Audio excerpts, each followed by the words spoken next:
I hope one day, whenever you face your charges for your sexual assault and all the weird, kinky shit that you do, I hope that the people on that jury hate your fucking guts and put you in prison, and I hope you rot there for 22 years. And I hope you change your mind about the justice system, because you're out here simping for the fucking justice system. I'm not simping for the justice system. I think it's a crime that, like, actual sub-healthy human filth like you guys were pardoned. You should be rotting in a jail under the fucking jail. You should be rotting under the jail. We all know that Newsom's gonna pardon you anyway, Destiny, so it's fine. Turbo base, my king. What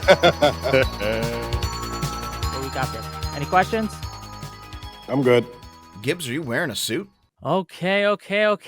Welcome, one and all, to yet another episode of HYUK TV, a cross-ideological space where we come together to talk about issues both political and cultural, from the silly to the serious. And gang, have we got a show for you tonight? Recently, the White House have put out a January 6th page where it claims that the Democrats are the real insurrectionists. And it goes through a timeline of events that a lot of people contest. Dev and Destiny have agreed to take on all comers on this and to talk about whether or not it was appropriate for the White House to make these updates, whether these updates were accurate or not. And we have a whole host of people to talk about it with us, including ENRIQUE TARRIO, Gibbs, we got Grid, we got Kung Fu Joe, all sorts of people. We're going to get into it. I guess, yeah, that's the first question for you guys, and we'll just kind of get into it. Was the White House's portrayal of January 6th on their website accurate? Why or why not? Anyone can start. Go ahead. I guess just on some basic language stuff, can we all agree that Trump never, in any part of that LIB speech, he never called for peace or told people to be peaceful. He never said any of those words, because he used explicitly at least once, and he never explicitly said, you guys need to be peaceful. You need to go march. Twitter did stop him from saying be peaceful. As soon as he said we need to be peaceful, then they deleted his tweet, canceled his account, whatever, and made it impossible for him to actually proclaim, please go be peaceful. So that's one thing that I think we can agree happened. Well, that's cool. So I'm going to ask my question again. So on this speech in the ellipse, the hour speech or whatever, he never told people to be peaceful. That was never a command he gave. That was never a thing that he explicitly said ever. That was just never a thing that was said. But for some reason, people repeat this. I just want to make sure we all agree on that at the ellipse speech, he never told people you need to be peaceful. You guys should be peaceful. He never said anything. He didn't say that. Yeah, you're being really narrow with that. Yep. That's true. Well, I mean, like, afterwards, people went to the Capitol and they, at the very least, rioted, so they weren't peaceful. So, yeah, I would like to. I think if we're going to make a White House, you're talking about his rhetoric, website, though. You're changing the where we're looking.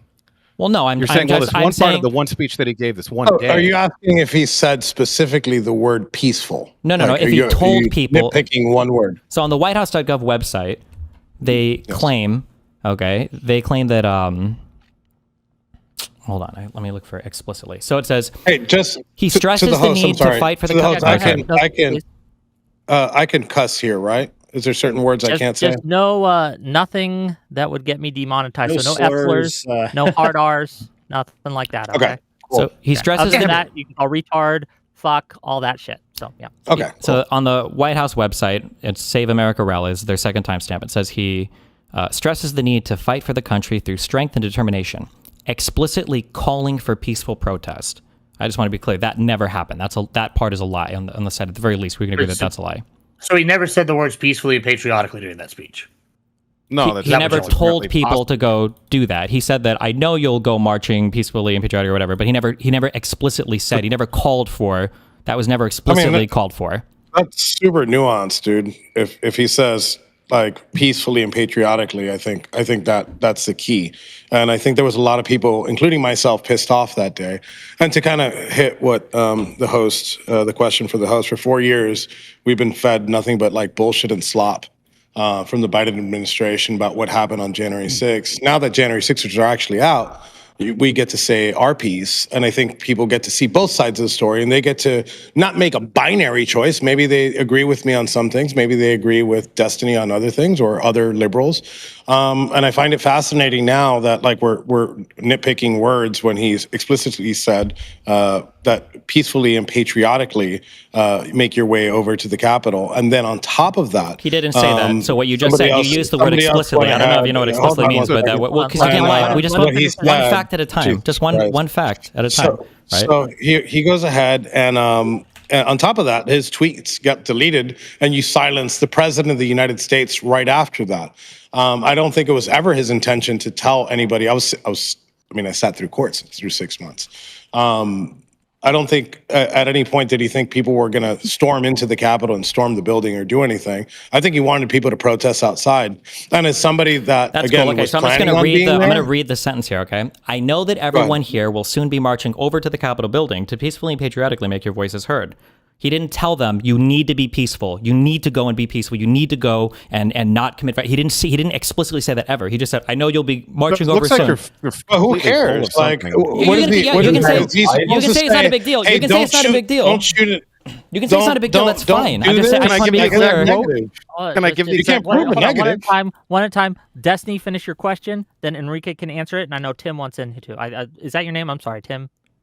The full quote is, at the Ellipse, President Trump speaks to hundreds of thousands of supporters, detailing evidence of election fraud and urging the crowd to march to the Capitol to, quote, peacefully and patriotically make their voices heard, end quote. There is no urging the crowd there. He just says he'll know they'll do it. There is no urging. It's about an hour-long speech where he talks about voter fraud. He says we need to fight like hell or we're going to lose our country. He calls everybody in Congress weak. He's here to protest the results of the election. So I just think it's a little bit rich to pretend that there were explicit calls for peace in this. There wasn't. And this was like one thing he said almost at the beginning of the speech. Yeah. Hey, every time you leave the house, like when you were a kid and you just got your driver's license, does your mom say, "Oh, don't crash"? Like it's retarded to even think that he has to say that every time that he comes out. He said, maybe he doesn't have to say it every time. No, he doesn't have to say it every time he comes out. But maybe he should say it when he's called a bunch of people to Washington D.C. to protest the results of the election. Maybe that would be a good thing to say when he's kind of gotten everybody riled up, and he's also saying you need to fight like hell or you're going to lose your country. Maybe it would be a good idea to really stress the peaceful part, especially considering what happened afterwards, right? Like he did. He said, I know that everyone here will soon be marching over to the Capitol building to peacefully and patriotically make your voices heard. That's his speech. Yeah, that is a line that he said, yes. But that's... Isn't you saying he just didn't say don't be I'm peaceful? saying he didn't explicitly call them to do it. And I would argue there's stronger calls explicitly for violence when he says, and we fight like hell, and if you don't fight like hell, you're not going to have a country anymore. That seems a little bit more of a command, and it's at the end of the speech as opposed to the other thing that was towards the beginning of the speech. It's an hour-long speech. I'm just saying there weren't all these explicit calls for peace. He didn't say, you guys need to remain peaceful, nothing like that. He just said, I know you'll be marching over there peacefully and patriotically, make your voice heard. That's it. It's not a huge point. You don't lose the whole argument by giving this. I want to make sure we're on the same do you think that he knew? Do you think that he knew that he was that the crowd was going to peacefully and patriotically march over there? Like, he didn't give a marching order like, hey, go storm the Capitol. Hey, go stop the certification election. It's a self-fulfilling prophecy is what he's saying. Like, you don't expect the crowd. I didn't expect the crowd to do that. I know a lot of people, a lot of liberals think that I went over there to go stop the certification election. I wasn't going to do that. And I didn't need the president to tell me to be peaceful and patriotically. I was already both of those things. Well, so you did know that the Capitol was going to be broken into. It had already happened by the time that speech was over, right? The Proud Boys had literally organized to do this. You guys were involved in breaking through all three of the outer barriers, and then finally with Dominic to break into the actual Capitol with the riot shield. So you did know that was going to happen in advance, right? You were in the Capitol the night before and you left because there was a warrant out for your arrest. So yeah. So I'll ask you, I asked the prosecutors and defense team, what evidence do you have that I knew that was going to happen? Because you said it as an absolute. So what evidence do you have that I thought that was going to happen? Because my messages in court, even given by the prosecution, doesn't show that. It shows that I'm like, holy shit, this is happening. I probably, actually, as a matter of fact, Destiny, you probably found out about that's what it showed you. My understanding, I thought that you were convicted for this. Didn't you lose in front of a jury on this? If you consider a jury that during their questioning. Yep, I do. I do. So we can vote. Yeah, I do consider that a legitimate jury. Yes, and you were convicted on that case. So I do. Yes, I do. So okay. So what's the next factor we want to go over? I hope one day when you face any assault charges or anything or sexual assault charges that you're convicted of a jury that hates your guts. Then they put me in the jury because the first thing I'm going to do is find you guilty. Okay. I want to hear from some other people here. Just to be clear, also real quick. So everything in the indictment, all of your messages about your plans to storm the Capitol, the buildings you want to. Can you point one message? Just show me one message. Do you want me to read down the indictment to have you reject everything that's in there? Is that what you want? Go ahead. We got all night here. While he's getting that up, I don't got nothing to do here, bro. Yeah, so if you want to look at the indictment, go ahead. Yeah, while he's getting that up, I do want to hear from some other people in the crowd. Yeah, tell me about my 6-month trial. Right, I'd love and for you we'll to get be a into professional. there, right? So go ahead, Tim, then Dev, and then we'll get you Kung Fu Joe and Gibbs and Grit. Go ahead. Thank you. I just wanted clarification. The first thing I was going to do was about the speech, because that was the prelude to this. But Destiny, I think he wanted to limit it to specifically saying, for after the fact. But I mean, are we ignoring the tweets that he gave at 2:38 and 3:13? He specifically does use the words peaceful. He says, "Stay peaceful" for the first one and "remain peaceful," or peaceful for the second one. So what is the contention about the word peaceful and when it was used specifically? Yeah, so he made those tweets when there was already violence breaking out. So when he says "remain peaceful," that's nonsense, and people were begging him to call people to go home. So like people like Ashley Babbitt got killed because he refused to make that call for people to go home because he was hoping that Congress would break down and give in to the desire for him to have the vote switched. Congress had already been removed at that point, so that's a stupid thing to say. You know better than that. Did they not come back that night? Yeah, they came back later that night, but so I think the point was after all of the rioters have been removed, sir. I mean, that's a dumb thing to say. Yes, after they removed the rioters, which people wanted to happen, they came back and they re-adjourned in order to finish the count. Correct. Thank you for doing the logical order of events.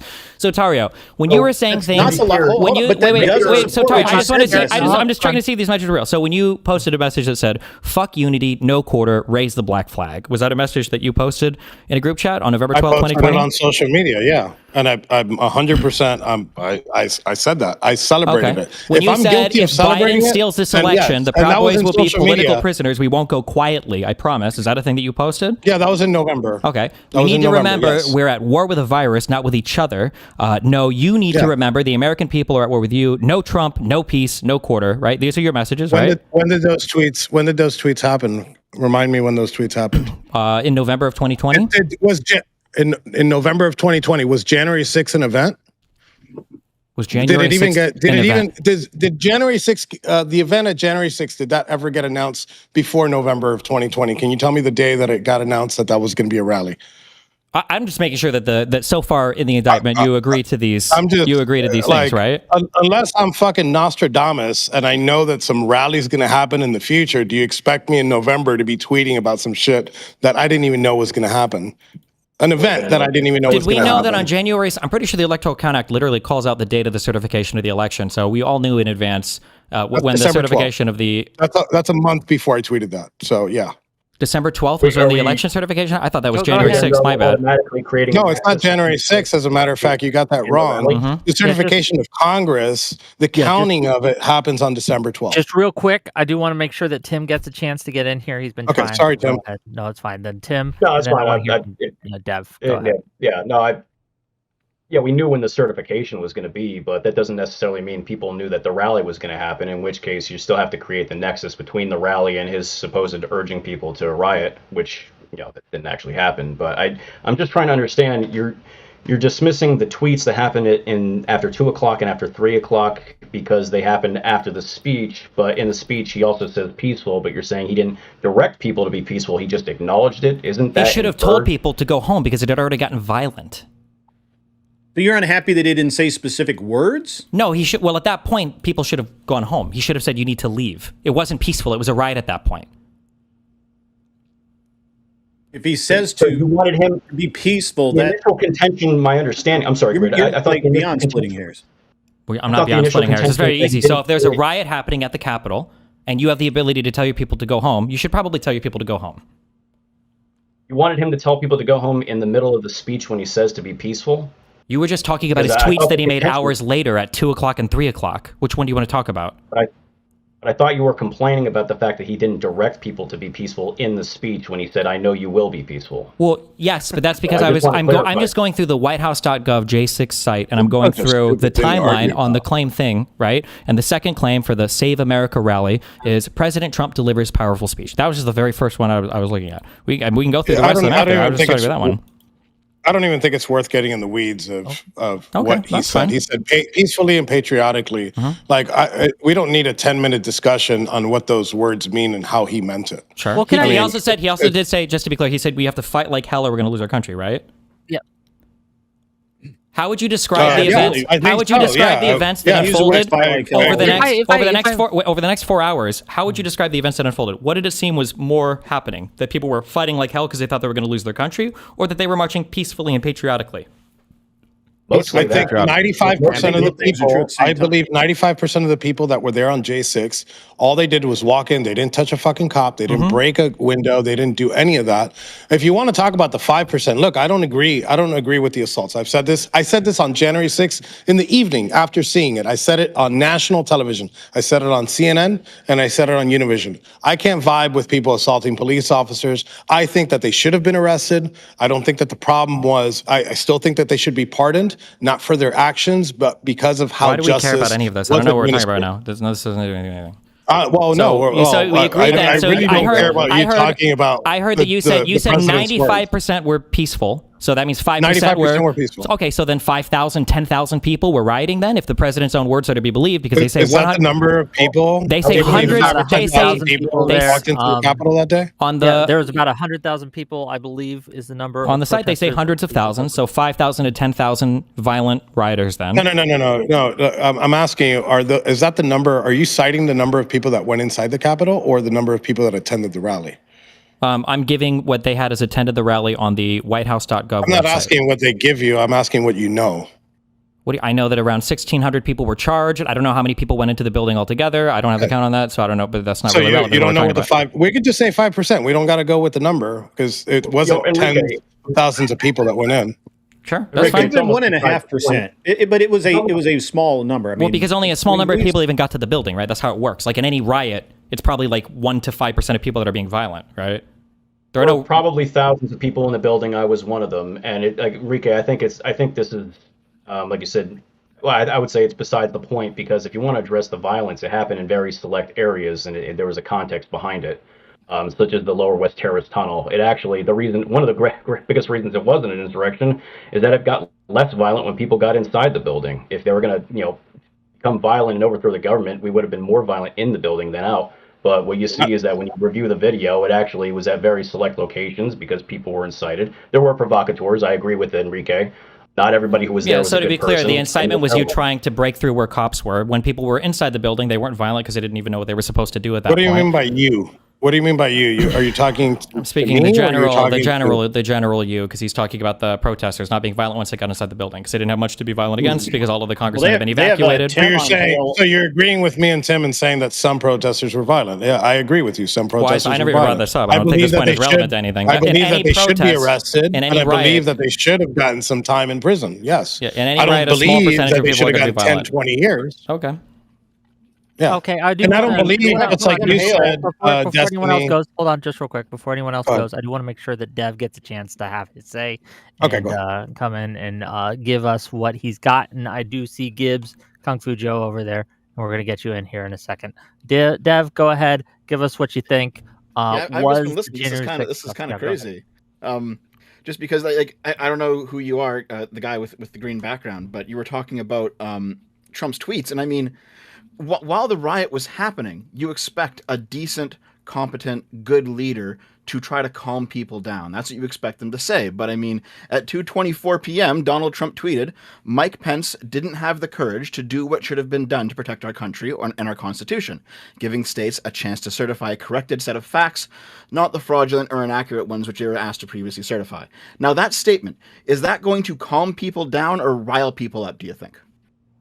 Well, I can tell you from my own experience, it didn't rile me up. At that point, I actually wrongfully assumed when I read that tweet, I was Why is he answering from his own personal experience? What are we doing? Because he was there. I'm offering a perspective because I was asked, what do you think? What do you think most people are doing? How about everyone else's perspective then? Yeah. Okay, well, I mean, I think most people... You're asking to give other people's perspective that's not here? Yeah, that's kind of how reality works. We kind of speak for how we think people are generally like motivated by things or what might cause people to do things. Are we incapable here of he's a people fathoming other people's state of mind? I'm going to tell you exactly what people thought. No, I'm going to tell you. How about let's not generalize to some bullshit. Just stay on the specific things. No, Dev asked a specific I'm going to give you exactly what people Dev gave a specific tweet. I'm going to give you when my people saw that Pence had failed. thing. What did Pence fail? What did the people do after? Anybody who thinks that the only reason, excuse me, I think anybody who thinks that the only reason that people went into the Capitol is because Trump told them that the election was stolen is a retard. I think they weren't looking backwards, and it started with Hillary Clinton in September of 2016. What were people at the Capitol for? Trump supporters. What were people at the Capitol for? As a basket of deplorables. Oh, then in 2016, how many people invaded the Capitol? Then you go ahead and you definance the answer is zero. Yeah, you deplatform us. You shut down our businesses during COVID. Yep, yeah, right? It's zero. You allow the who shut down the businesses during COVID? Unchecked. Wasn't Trump the president for that? Oh, who was the president for the summer of love? Wasn't Trump the president for that? Notice how all of your fact checkers wrong. One at a time. Both of you, please. Somebody stole the fucking election. So yeah, we were Trump tried to, but he failed. Yeah. Well, I agree. There's a million things that we're pissed off about. It wasn't for January 6th, why were people at the Capitol? What were they there for? We were there to fucking peacefully protest. Who called them there? Stolen election. Who called them there? Yeah. President Trump called them. I need to ask a question. I got to ask this. I'm sorry. Because do you truly believe that people, absent Trump, absent his speech, that they wouldn't have been people like showing up angry at the Capitol that day? Is that your claim? Absent him inviting them there? Nah, maybe 1,000, maybe, I don't know, if that. Well, hold on. So you don't believe that there are other factors leading up to that day from the time of the election, not including Trump, that would have motivated enough angry people to show up that day? Well, I can tell you what the other factors are. It's actually really easy. There was a whole bunch of people online who were posting. There's a whole bunch of people online. No, hold on. No. I'm going to answer your question. There's a whole bunch of people online who are posting about how Mike Pence has the power to send back the electors so that Trump can steal the election. And everyone was hyping themselves up for this bullshit. That's why you guys went there. It was retarded.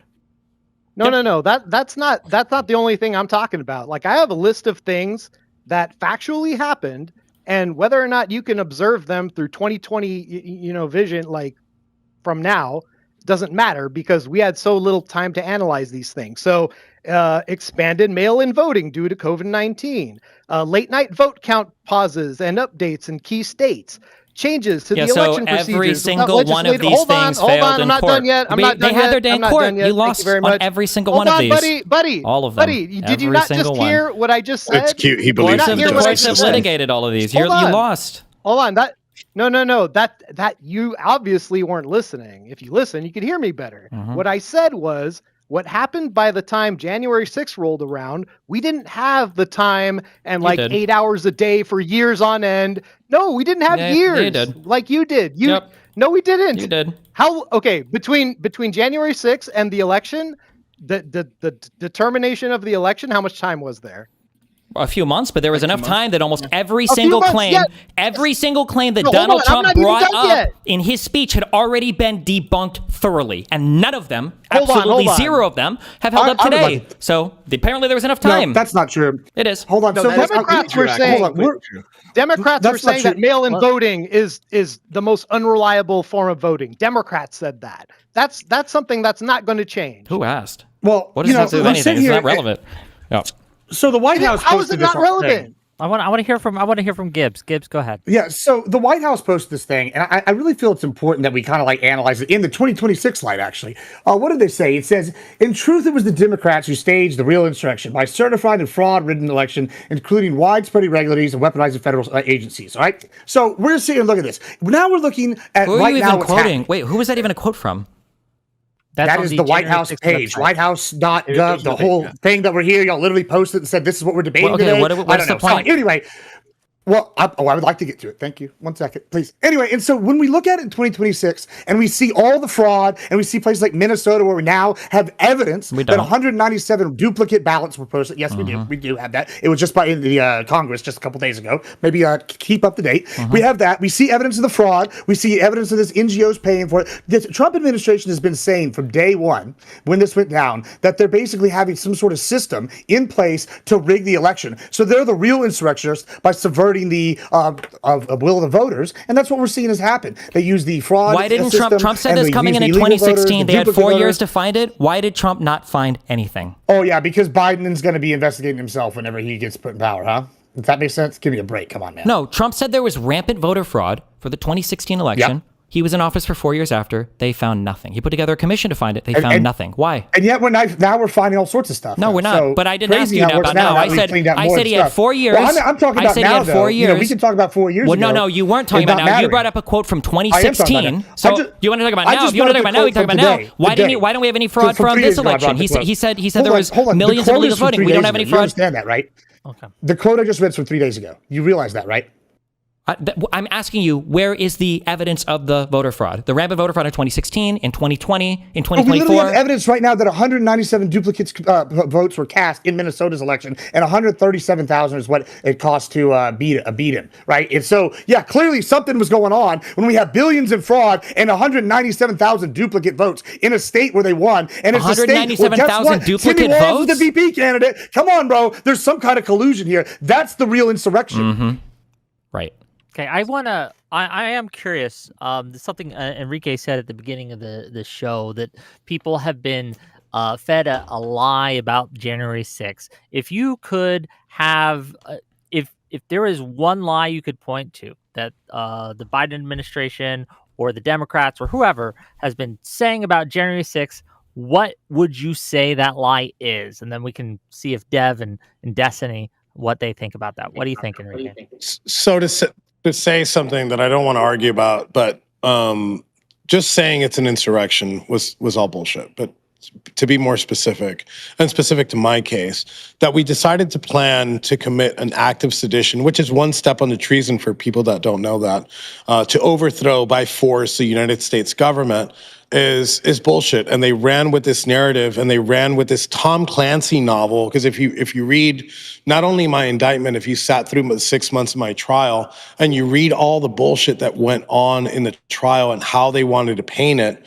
I think that's one of the biggest miscarriages of justice and the biggest miscarriage of a PR campaign by the DOJ. So much so that I think I'm happy that I got 22 years, because it opened people's eyes and was like, well, you know what? I don't like this guy, but he doesn't deserve 22 years because, you know, these facts are the case. And in my case, you know, we had FBI agents embedded within the group.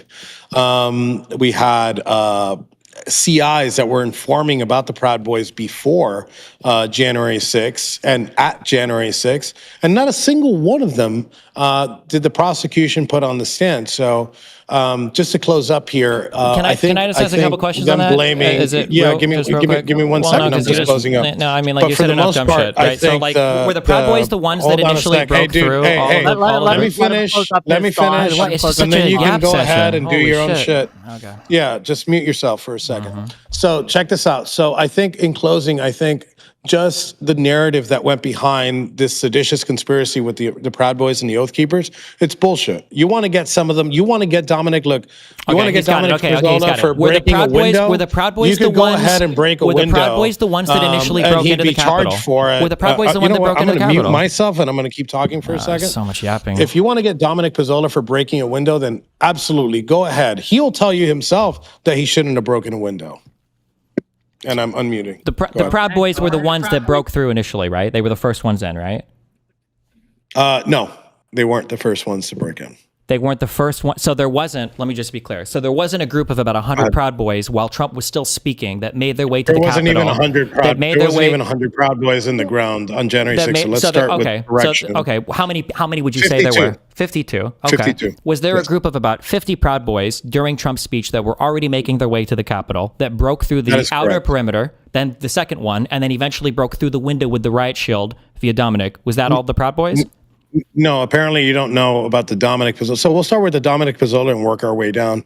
So with Dominic Pizzola, Dominic wasn't the one that initially broke the window, and he wasn't the last one to pull the window. He wasn't even the one that went in. He didn't go He's in just first. the one that conveniently was, he was not. That window was already broken. You want to pull up the video and take a look at the cracked window? So you're telling me if we cracked window, notice how you just said cracked window? So he's the one who broke through the window with the right shield. He was a proud boy. Yeah. He finished breaking. He finished.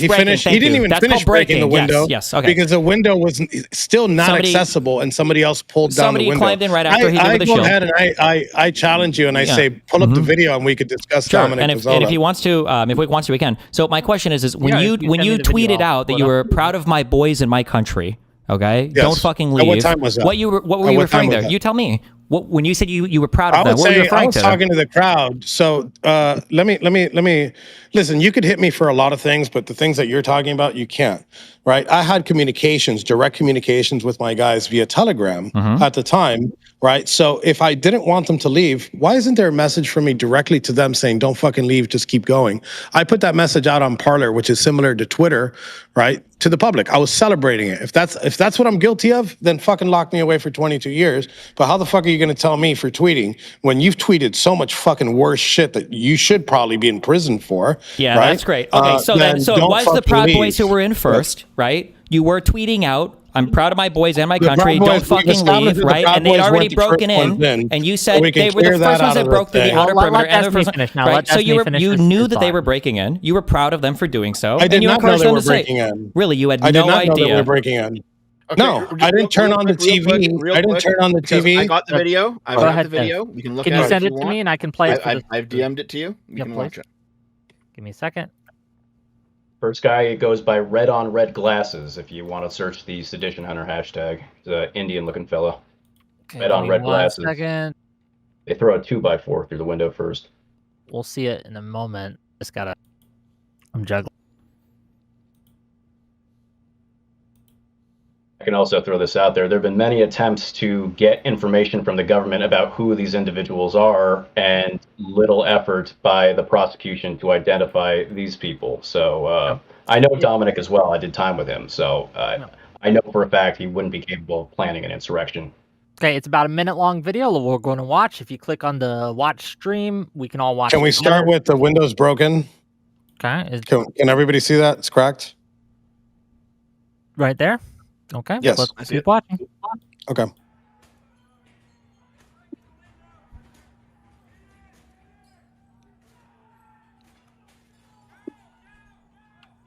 There's 2x4. This one. Transfer too.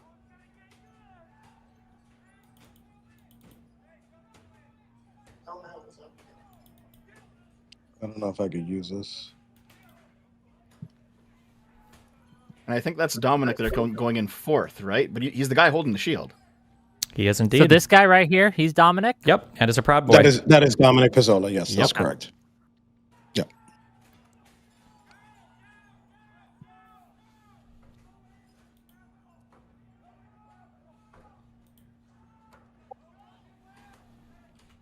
One, two. If that guy could get over the fucking window. 2, 3. He's 4 or 5. 4 or 5. But and I want to hear Destiny. I want to hear Destiny what Destiny has to say about this. Just to be clear, he's absolutely breaking that window. Right? Yes, of course. He's absolutely Listen, Dominic will tell you himself he's breaking that window. Cool. But I'd love to hear Destiny's take on this. Now, do you feel like you're wrong about being the first? I never said he was the first one in. I said that the Proud Boys were involved in breaking into the Capitol building. No, I didn't. I knew you guys were the first ones that broke through all the barriers. which is true. Mhm. The outer perimeter, the That is not second true. outer gate, and You then want the to go window through the here. first one? We could do this again. Sure, you can find the first one if you want. When Sure. we're talking about semantics, you want to talk about the president not saying a single word patriotically and peacefully and not directing people to be. But now here, you're not using semantics, right? What do you mean I'm not using semantics? Was he a Proud Boy involved in breaking through the window for the first people to enter the building? Yes, yeah, and that's I've my never claim. denied Correct. that. That's good. Dominic All right. doesn't even deny and that. this happened at So about. now- This so happened the right after first 2 o'clock. breach- This happened before But Trump wait, was tweeting that you guys should remain so much peacefully, to right? say about the first, second, and third breach. Go to the first breach. Was the Proud Boys the first ones to go through the first breach? If you have video you want to send me, send it me to it, and we'll just watch it. Just No, like that. he's the one. He's the one that has the burden of proof right now because he's making the claim. Well, the burden So of I'd proof like was him on the to pull up the prosecution window. that found you guilty and convicted Go you of ahead. seditious conspiracy, but you know. Yeah, a bunch of fucking liberal DC, liberal DC jury, of course. Again, I hope one day, whenever you face your charges for your sexual assault and all that weird fucking kinky shit that you do. Oh yeah. I hope that the people on that jury hate your fucking guts and put you in prison, and I hope you rot there for 22 years. Well, and I hope that you change your mind about everything, but I doubt it. And I hope you change your mind about the justice system because you're out here simping for the fucking justice system. I'm not simping for the justice And system. then I think it's a now crime that you like have been simping for actual the justice system. subhuman filth like you guys were Simping for the pardoned. You justice should be system is saying, rotting in oh, a well, jail you got under the fucking jail. You should be rotting under the jail. Destiny and Dev, please. Destiny and Dev, go ahead. Go ahead. Well, I mean, we all know that Newsom's going to pardon you anyway, Destiny, so it's fine. True base, my king. Okay, That'll so be Dev, great. you showed us that video. What else are your thoughts here? And then I want to. Well, here I think Dev can take this response. But one guy was asking why were people at the White House or why were people at the Capitol? And he said there were multi-factors. They were there because Trump called them there. They were there because they believed that 2020 was stolen from them, even though it wasn't. Yep. Even though Biden actually did win 2020. Because Trump spread the lie. Yeah. No, quite a few people, and I can name a myriad of them. Christina Kelso, Scott Fairland, many of them were there because they were angry about losing their businesses. And yeah, I mean, the election plays into that because they thought the lockdowns would continue more. But these are people who lived under blue states, and they were just there to have their voices heard. They went there with signs about COVID, mask mandates, vaccines. Not everybody there was a Trump supporter either, by the way. You know, you got to remember that when you have a large amount of people like that, you're going to get a cross-section of American society. So it's not true. Well, sure, but I mean, nobody really cares about the guy who went there to protest and just kind of stayed outside, didn't get any trouble, went home. No one cares about them. People care about the ones who are rioting. I mean, you should when they get prosecuted too.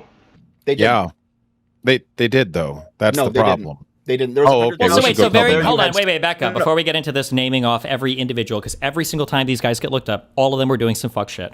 But I understand the DC jury, it's all, horrible, politically partisan prosecutions.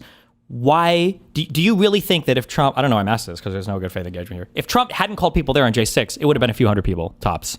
Bullshit.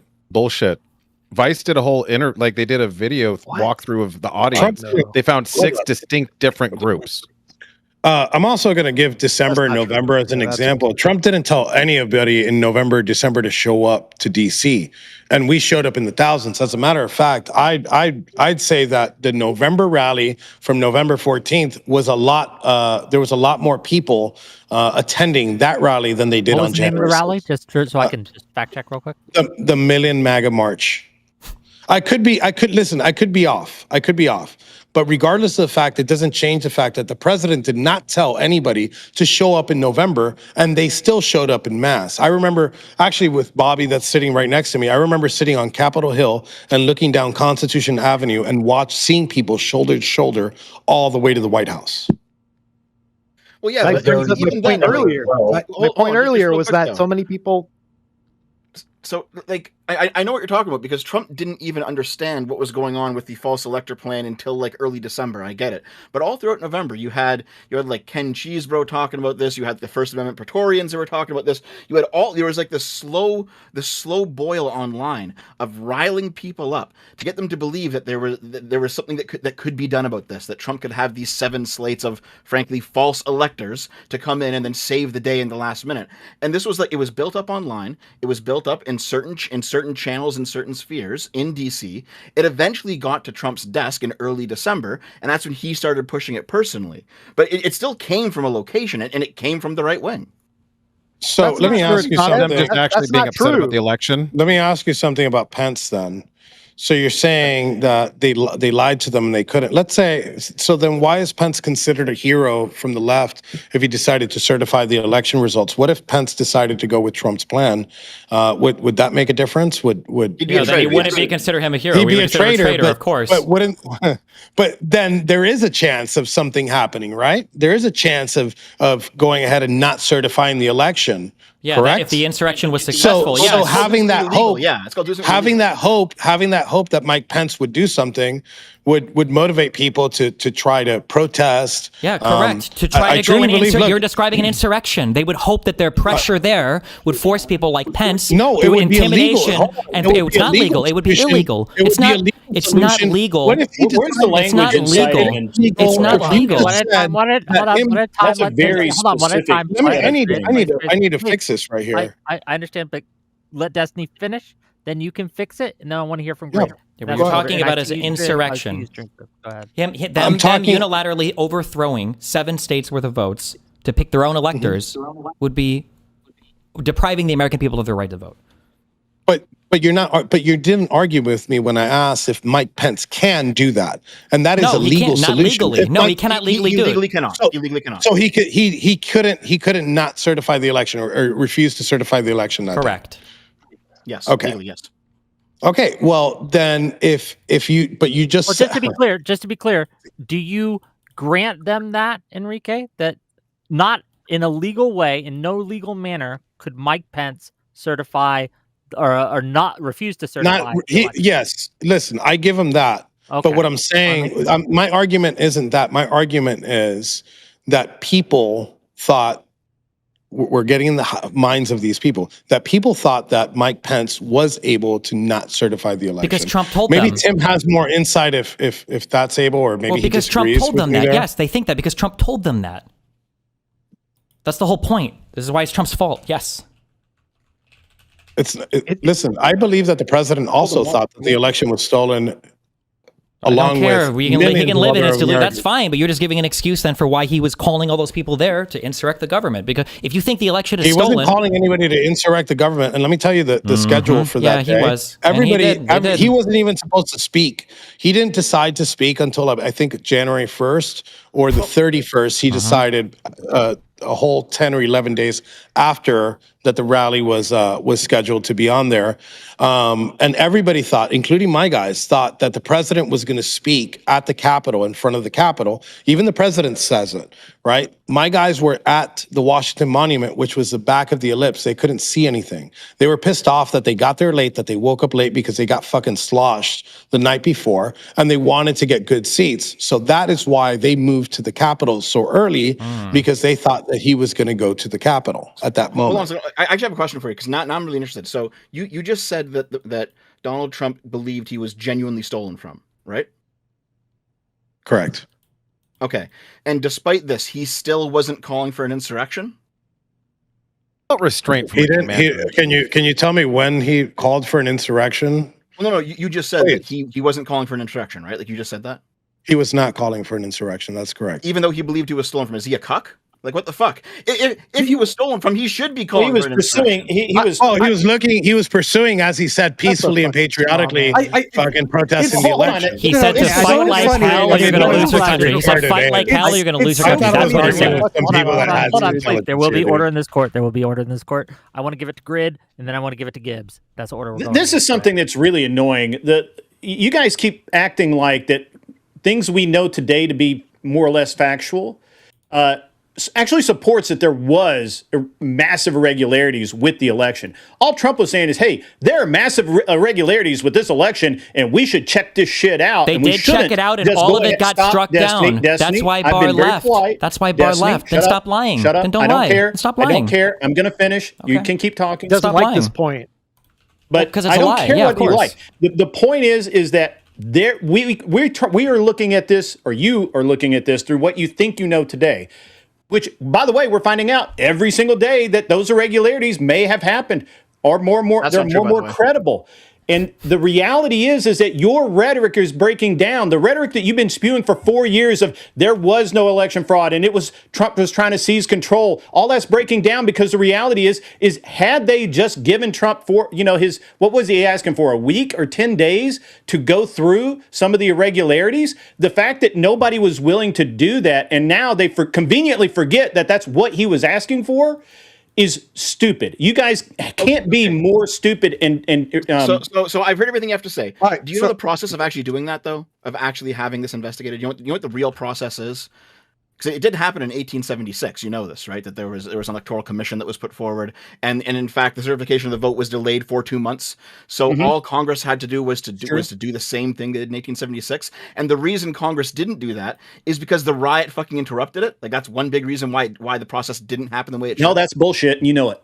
No, that's complete. That is bullshit, Deb, and you know it. They would have done it. I think it's hilarious. I think it's answer the question. Let Dave answer the question, or respond to the accusation. If there was enough proof to convince the congressmen and the senators to actually have an electoral commission to investigate this, then they would have done so. There was no fucking proof. There's still no fucking proof. You're saying that new proof is coming out every day. Yeah, you're saying it's coming out every day. Are you talking about like the 350,000 votes from Georgia that went viral like last week? 315. Well, I didn't mention that. Yeah. I mentioned the Minnesota stuff that's happened with the duplicate voters we know are on the rolls. And we could go into other stuff like in Nevada that's come out recently. There's all sorts of different examples. There's stuff in Texas. Like there's lots of examples. It doesn't matter what example I give you. You're going to try and hand wave it off. I just want to point out what Devin just said. Okay, here, let's just do it. Let's just do it. Specific. Let's just use a specific. It's really impressive. It's really impressive. Hold on. Stop. Destiny, then Gibbs. Okay, here. Well, let's just work one specific example, okay? So one thing that Trump said, we can go through every single one of these if we want. He said, then election officials pull boxes, Democrats, and suitcases of ballots out from under a table. He's talking about in Fulton County. We know that claim was a lie, and we knew that claim was a lie on day one. It was debunked. If you watch the video, they were put underneath the table when they were going to stop counting. Then they pull those same boxes out from underneath afterwards. That was a lie. They knew it was a lie on day one, and Trump repeated it at the Ellipse speech on January 6th. Well, before we started arguing about what evidence we're going to accept here, I want to point out this game that they're doing real quick. It's really impressive how on the left over here, they do this ticky-tack, baby-back bullshit with words. Go, oh, he didn't say peacefully, patriotically, or whatever at the exact right time. But then they go, oh, he was implying an insurrection. Well, can you point to me where the word insurrection comes from? But then when you say that, they want to dismiss it, wave a hand, go, well, you know what he thinks. And it's just like there's no winning here. It's an all-lose scenario with them. They're just going to play dishonest. And it's really all propaganda because they don't really want to talk about the real insurrection, which is the stolen election via the fraud. That's really what's happening. And we're seeing it everywhere. And you just go, oh, it didn't happen. Just prove it. We are proving it. That's why they're opening tons of investigations and finding new shit all the time. Fox News today said there's 250 to 500 billion dollars worth of fraud, $1 billion worth of fraud going away every year right now, estimated. And then we're seeing, oh, it's funding candidates. Oh, we're seeing, oh, it's in these states where we have tons of illegals, no voter ID. Wow, just a total coincidence that's happening. What Dev said, actually, I just want to say is actually an important observation. We wanted the debates to happen in Congress. So the fact that the riot happened and it canceled Congress was not the appropriate forum for that debate to happen, though. You want the actual answer? Because the answer is not that we went there to interrupt the process that we wanted to happen. That makes absolutely no sense. It makes perfect sense. It doesn't make any sense that you think, how is Congress the appropriate forum when they're certifying the vote for a debate to happen about the electoral procedures? It doesn't matter if you agree with it. That was the argument at the time. We're going to go there and support our brave congressmen and representatives. That was the point of being. To decertify the vote, to not accept the result of the election. Hey, no, actually, it was. You don't even know what happened. I do know what happened. I've read all the fucking documents. You're just lying about everything. The whole point of the certification process. The whole point. I'm sorry. How many people in here were convicted of what crimes? Give me a fucking break, okay? Let him go. Let him go. I'm trying to say, because I actually am a witness, and I can tell you my experience there. I actually went there, and my cell phone footage proves this. I didn't know there was any restricted area, and I'm not trying to put that on Proud Boys or Ryan Samsol or Ray Epps specifically. But I walked into an area thinking that I was just there for a First Amendment demonstration. When the cops attacked us, it incensed us, and that was that. Cops attacked you where? At what part? On the Western Terrace. When if a cop attacks you and you're on the Capitol grounds, your first thought is, "Wow, I'm getting attacked for no reason." Not maybe I'm not supposed to be here. Because I was present. Because I was present. Because he thinks he's at a peaceful protest. Peaceful protest doesn't give you the right to trespass. Peaceful protest doesn't give you the right to trespass. Peaceful protest doesn't give you the right to trespass. Peaceful protest doesn't give you the right to trespass. You didn't know it was trespassing because you're not understanding the context of people pouring into an area, not knowing to restrict an area. Well, no, this part is irrelevant. We're not even. No one is even arguing this. I'm sure there are some people that probably trespassed that weren't aware that they were trespassing. None of us are arguing that though. The specific point. Wow. Well, it sounds like Donald Trump maybe should have clarified before he sent all of them over to the Capitol to try to disrupt the counting of the vote. Maybe. People tore barriers down before his speech. So where did President Trump? They did. They're called Proud Boys. I know. That was my earlier claim. Thank you. Yes. Hello. So we know. So where did President we know. Ask your question, Enrique. We know that.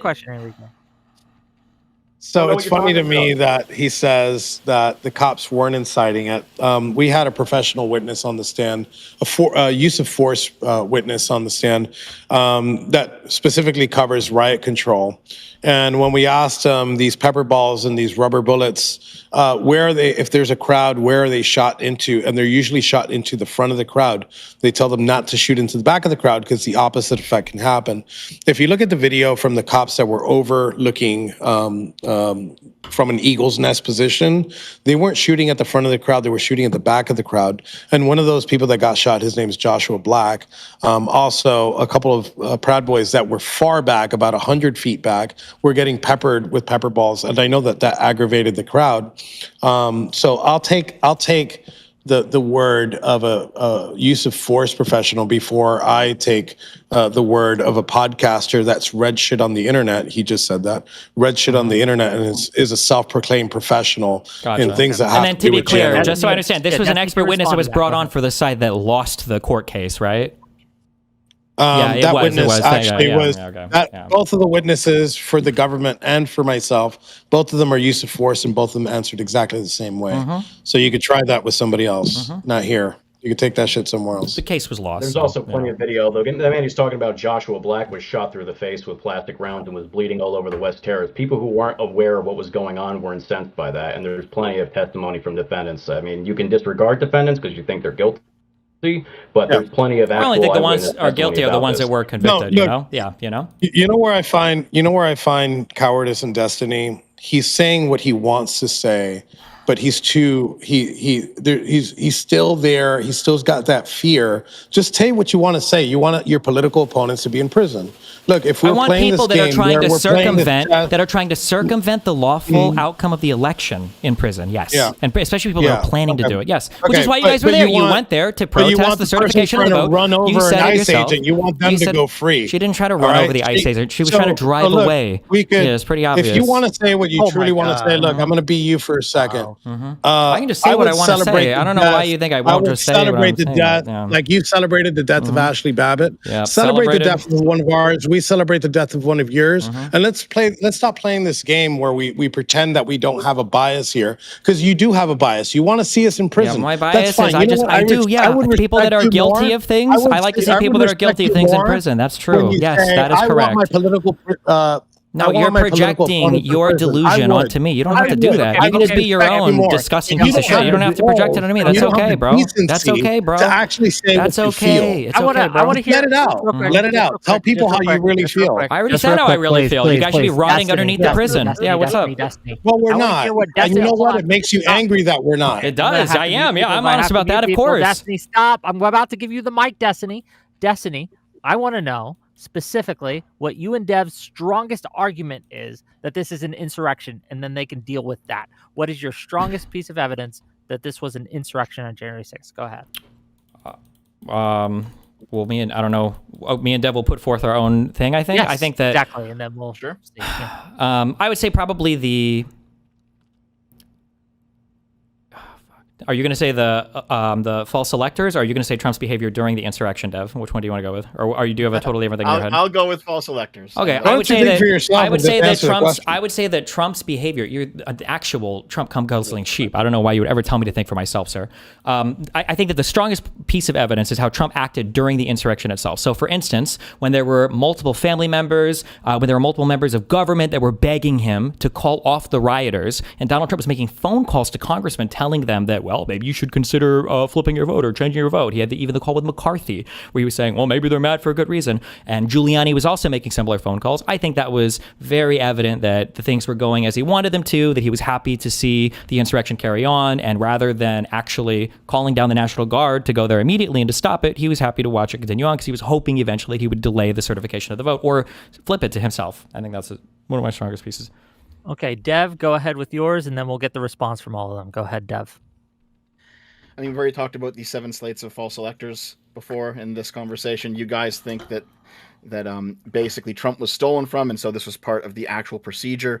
Basically, it was based on the 1960 election because there were dueling electors in 1960. The difference is that in 1960, the state of Hawaii actually signed off on the alternate slate of electors. That didn't happen here. We have the false elector papers. They're publicly available to see. You can see that no state government actually signed off on any of those electors. At the same time, I have now at this point read 64 full court cases on what happened during the 2020 election, all the audits, all the recounts, all the investigations. No fucking evidence has ever been produced. And additionally, everyone says, oh, it's standing. Standing's the reason why those court cases didn't go anywhere. Well, guess what? If you actually read the court cases, you'd realize that pretty much in every single one, the judges actually said, hey, even though there's no standing for this, we are going to do like an impromptu kind of look at the merits anyway, because we understand that this is actually really important, that everyone really cares about this. And so you can actually read the court documents and realize there's fucking nothing. There's no evidence of anything. In all of these cases, Trump just lost them on standing, on merits, on everything, because there is no fucking evidence. And I know everyone's talking about, oh, there's new evidence coming out right now, all this. No, it's all bullshit. Like in Georgia, the 315,000 extra like improper votes. What that was you had like a poll worker who failed to sign out at the end of his shift. And so it turns out that the ballots that he was involved with were were not signed off on properly, but they're still all completely legitimate ballots. And then guess what? Once that state was recounted, those were all recounted properly and recertified, and they were all signed off on. So like even these little moments where you have like technical snafus that don't actually disqualify any votes or show any fraud, none of it ever pans out to anything. It's all bullshit. There's no chain of authority. You guys can respond to that. Go ahead, Stream Rift, and I want to hear from the rest of you. Go ahead. There's no chain of authority, which means they didn't follow their own state laws. And so that calls into question whether they were legitimate or not. And it's 2 signatures. The other thing is an insurrection, the definition I looked up, a violent uprising against an authority or government. It was an appeal to government. It was saying you're doing something that we'd like you to do differently. It was explicitly not saying we have another plan, let's have a new government. So definitionally, as an insurrection, nobody was trying to overthrow the government. They were trying to get Congress to elect. Even if you say, oh, well, Mike Pence couldn't fail to certify the election. Okay, fine. That's an appeal to government, not an overthrow of it. Definitionally, it is an overthrow of the government. He lost, and they wanted to. You wanted to keep him in. You wanted to keep him in office. Overthrowing the government because the new government was supposed to be Biden, and you wanted to overthrow the count to keep Trump entrenched in power. Stay here, Destiny. Stay here. How is saying, dear government, you did something wrong. I'd like you to do it different. An overthrow of that government. Because when you're saying the thing you did wrong was you kept in a guy in power that I don't want, or you have voted a new guy in power that I don't want you to have in power. You're insurrecting against the government. That's not what they were saying. They're saying we don't think it were valid results. Here. Go ahead. So they're saying government, you did the election, you counted. So you do realize that Trump went to Pence and said, hey, listen, don't send these 7 electors back to the states. Just install me as the next president. Trump said that to Pence. So what part of the insurrection is them overthrowing the government. The audience. It's the part when the certification of the vote was literally delayed because of violent people breaking into it. Definitionally is. I've read so much more about this than all of you fucking retards combined. Okay, but it definitionally is. They broke into the Capitol, and for the first time in the history of the United States government, the certification of the vote was delayed. It happened because of violence at the Capitol, and it was the goal of President Trump. The first time in history, we had massive mail-in voting, which is the most fraudulent We didn't have any fraud. voting. We did, but then, and you found no fraud. How sad is that? Just like Doge, massive. nothing. Hold on, years later. How are we supposed to know this months after the election? I got a question for all of you. I have a question for all of you. Okay, let's say it's 2016. Okay, and Trump wins 2016 fair and square because he obviously did. And now let's say Joe Biden, presiding over the counting of the vote, says, you know what? I'm just going to start tossing out electors and we're going to install Hillary Clinton as president. Would you guys have stood for that? What does that have to do with whether it was an insurrection? Would you have stood for it? Yes Why or no? are you moving the goalpost? That has nothing to do with the thing I just said.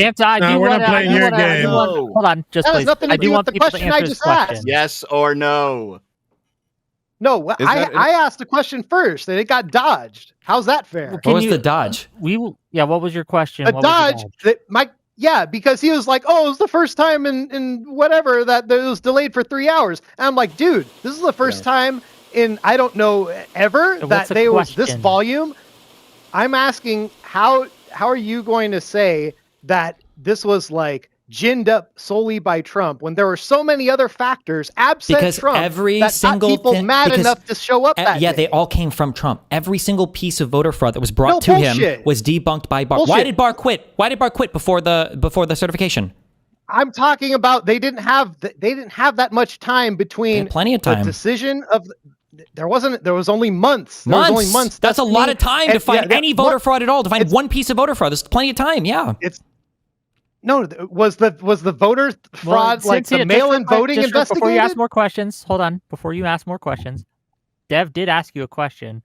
Your question just got answered. Can you answer his?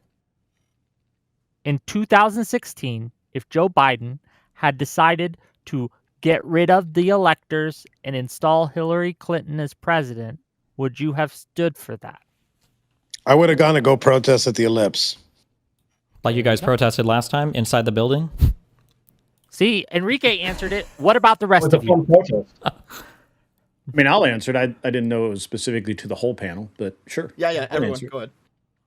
Okay, so had Biden installed Hillary Clinton just because, or are we talking about we think that there's massive election fraud, or what? What do we? A whole bunch of Democratic officials cooked up a whole bunch of alternate electors and said, "Hey, Biden, use these." You mean like a Steele dossier to try and smear Trump of Russian collusion and all that? Were there any false electors in that dossier? I mean, there wasn't, but I mean, I'm shocked she missed the trick. That's not. Wait, real quick. Hold on. Interference. That was a really good point. That Steele dossier. How many fake electors were cooked up as a result of that? Can I hear an answer from the panel for that? How many? Give me 1 minute. Wait, you're asking the wrong question. Is that election interference? Didn't the Steele dossier, wasn't it published after the election happened? I'm just asking you a question. Well, if it was after the election happened, then definitionally the answer would be no, if time only goes in one direction. So Russiagate was before all of that. Russiagate was after the election. That's why it's such a stupid fucking conspiracy theory, because the person that hurt Hillary the most was probably Comey. Yes, it wasn't. There was a PR campaign in 2016. I remember because I was there. I was into the 2016 campaign. So don't tell me that there was no Russia before 2016. That's election interference. That's exactly what it is. That the report came out a whole year. The election after the election was when the Steele dossier was leaked. Well, BuzzFeed published it, but it was after the election, so it's kind of the worst. It's kind of the worst thing ever. It doesn't really. Yeah, you keep saying that whole year. 2016 is a long. There's like 12 months, 365 days. Yeah, and the election was at the end of the year, and the Steele dossier was published afterwards. Yeah. Arithmetic, dude. Well, we talk about stolen election. I can give you an example right here. We have, what's her name? We have the executive director for Wisconsin's election commission, Claire Whittle-Vaugh. She was convicted of voter fraud in 2024. And we just got an email that was released. I have a fact check of the Steele dossier. It was published on Mother Jones on October 31st, 2016. So it was just before the U.S. presidential election. Okay, just before the election. Okay, so we have an email just today from this person who's been convicted of voter fraud, saying, "quote Xerox 64,000 ballots in the back of the conference room in Milwaukee City Hall, rooms 501 at 3 a.m." Guess what? They won a percentage by in Wisconsin, 0.63%, and that's how much Biden won by. So it looks like, yeah, we are starting to find examples of the election being stolen, like this example. Like, I mean, so when you're saying there's no evidence, there's evidence coming out every day. The Election Commission Executive Director Claire Woodall-Vog. Right. So yeah. We're still waiting. So how was the election stolen based on the she was convicted before this email was. How was the election stolen in 2016, 2017? You said Russia. How was that used to steal the election? You guys brought that up as an example of trying to steal an election. No, I said that's election interference. That's attempting. And attempting is conspiracy in its own nature, so it should be prosecuted. And who attempted it? Who was the person attempting? 22 years. So many mainstream media companies had this dossier, and it was Mother Jones that eventually published. Was it Mother Jones or was it? I thought BuzzFeed was the first one that published it on October 31st, 2016, just before. Are you sure it wasn't? I'm almost positive it was BuzzFeed. On publicly. So wait. I mean, reported on is different than published in its entirety. My understanding is that BuzzFeed published it. Oh, you mixed it up for reported on. No. Okay. BuzzFeed published it on January 10th, 2017. Okay, thank you. So I was correct. Thank you. Jesus. Okay, I got to make a little money, so let me read some of these super chats, and then we'll get back to the show. $10 from Artemis Fowl to say, didn't the ellipse speech have specifically peacefully and patriotically make your voices heard in it? I see several video and an NPR article saying it happened. Weird. Thank you for the $10. Yes. Artemis, start showing up to these again. Zero fucks for 10-month membership. Thank you, buddy. Peacefully and patriotically hit like and subscribe. True. $5 from Mr. Wise Guy Plays. When Trump sees violence, he said, stop being violent and be peaceful. Destiny says that's just nonsense. Good one. Stop being violent? Wait, he tweeted that? Was that a tweet that he said? Remain calm, remain peaceful. Paraphrasing? Oh, because when somebody says remain peaceful, that makes it sound like there's no violence happening. That's what I would assume. But okay. Well, Trump did tweet this. He says, I know your pain. Quantum Fantasy member for 15 months. Wow. Gibbs being so well behaved up there in the corner. Well, we'll see. The soy pill for $5. And this is to Enrique. What did do what must be done, end quote, mean, Enrique? Are we answering it now or are you going through the super chat? Answer it now, please. Okay. I was excited. I was excited about what was going on at the Capitol. I was watching it on TV and I said, do what must be done. So I was celebrating. I was celebrating the shit out of what happened that day. Yes. Super fucking guilty of it. Yeah, but what did you want to be done? I wanted them to keep going. Okay. Keep going how? I wanted them to stay there. I wanted them to protest. I wanted them to stay there. Yes. Inside the Capitol building? I didn't want them to leave. Yeah. Inside the Capitol building. I wanted to occupy the Capitol building. Yeah. Yes. We know. It was in the indictment. And do what with it? Just real quick, $5 to disrupt, to insurrect. That's what that means. That's definitionally an insurrection, right? No. Definitionally is. You're using threat and intimidation in order to disrupt a lawful government process. Yeah, it's definitionally an insurrection. Jesus. Let me get through these. Okay, we got more. I promise. We'll get there. We'll get there. I promise. Mr. Wise Guy Plays for $5 says Destiny doesn't care about things that's not framed in his anti-Trump worldview. Change my mind. $5 from Audacity. This is fun. It's like when Dad used to put on Boomer Radio and they would play greatest hits. Makes my basement reno easier to do. Well, I'm glad you're enjoying it. Thank you for $5. $20 from Josiah from Pondering Politics. If January 6th was mostly peaceful because only a small number of attendees engaged in violence, each of these fine MAGA fellas would agree every individual BLM riot, not protest, was likewise definitionally mostly peaceful. Do you guys agree with that? Wait, I didn't. Sure. I didn't get that. The vast majority of the BLM protests and even the riots themselves would be peaceful if by that definition, because every riot only has like 1 to 5% of people actually rioting. There's no riot where every single person is breaking shit. All of the BLM protests, all of the J6 protests, everybody gets a pardon if you weren't violent. We all agree on that, right, Destiny? No, we have more crimes in this Same country beyond policy on violent both groups? crimes. What a stupid point. There are plenty of crimes you can commit that don't involve violence. So we don't agree that nonviolent protest is equally pardonable. That's fine. Nonviolent protest? I'm talking about occupying a Capitol building with the goal of instructing the government. I literally just fucking asked you. That's the definition. You asked me if everybody who is nonviolent. Occupying definitionally is not nonviolent. Sit-ins, right, Destiny? Yeah, you're aware that you can get arrested. It's called civil disobedience. Trump supporters in prison just fucking admit it. Yeah, at this point, hell yeah, I do. Hell yeah, 100%. Absolutely, 100% at this point. I respect you for that. Thank you, and I respect you more if you admitted that you guys were attempting an insurrection. You failed, and that's why the opinion changed afterwards. I would respect you if you could consider any other alternative. I want you to suffer. I want you to suffer like my family suffered. I want you to pay like my family paid.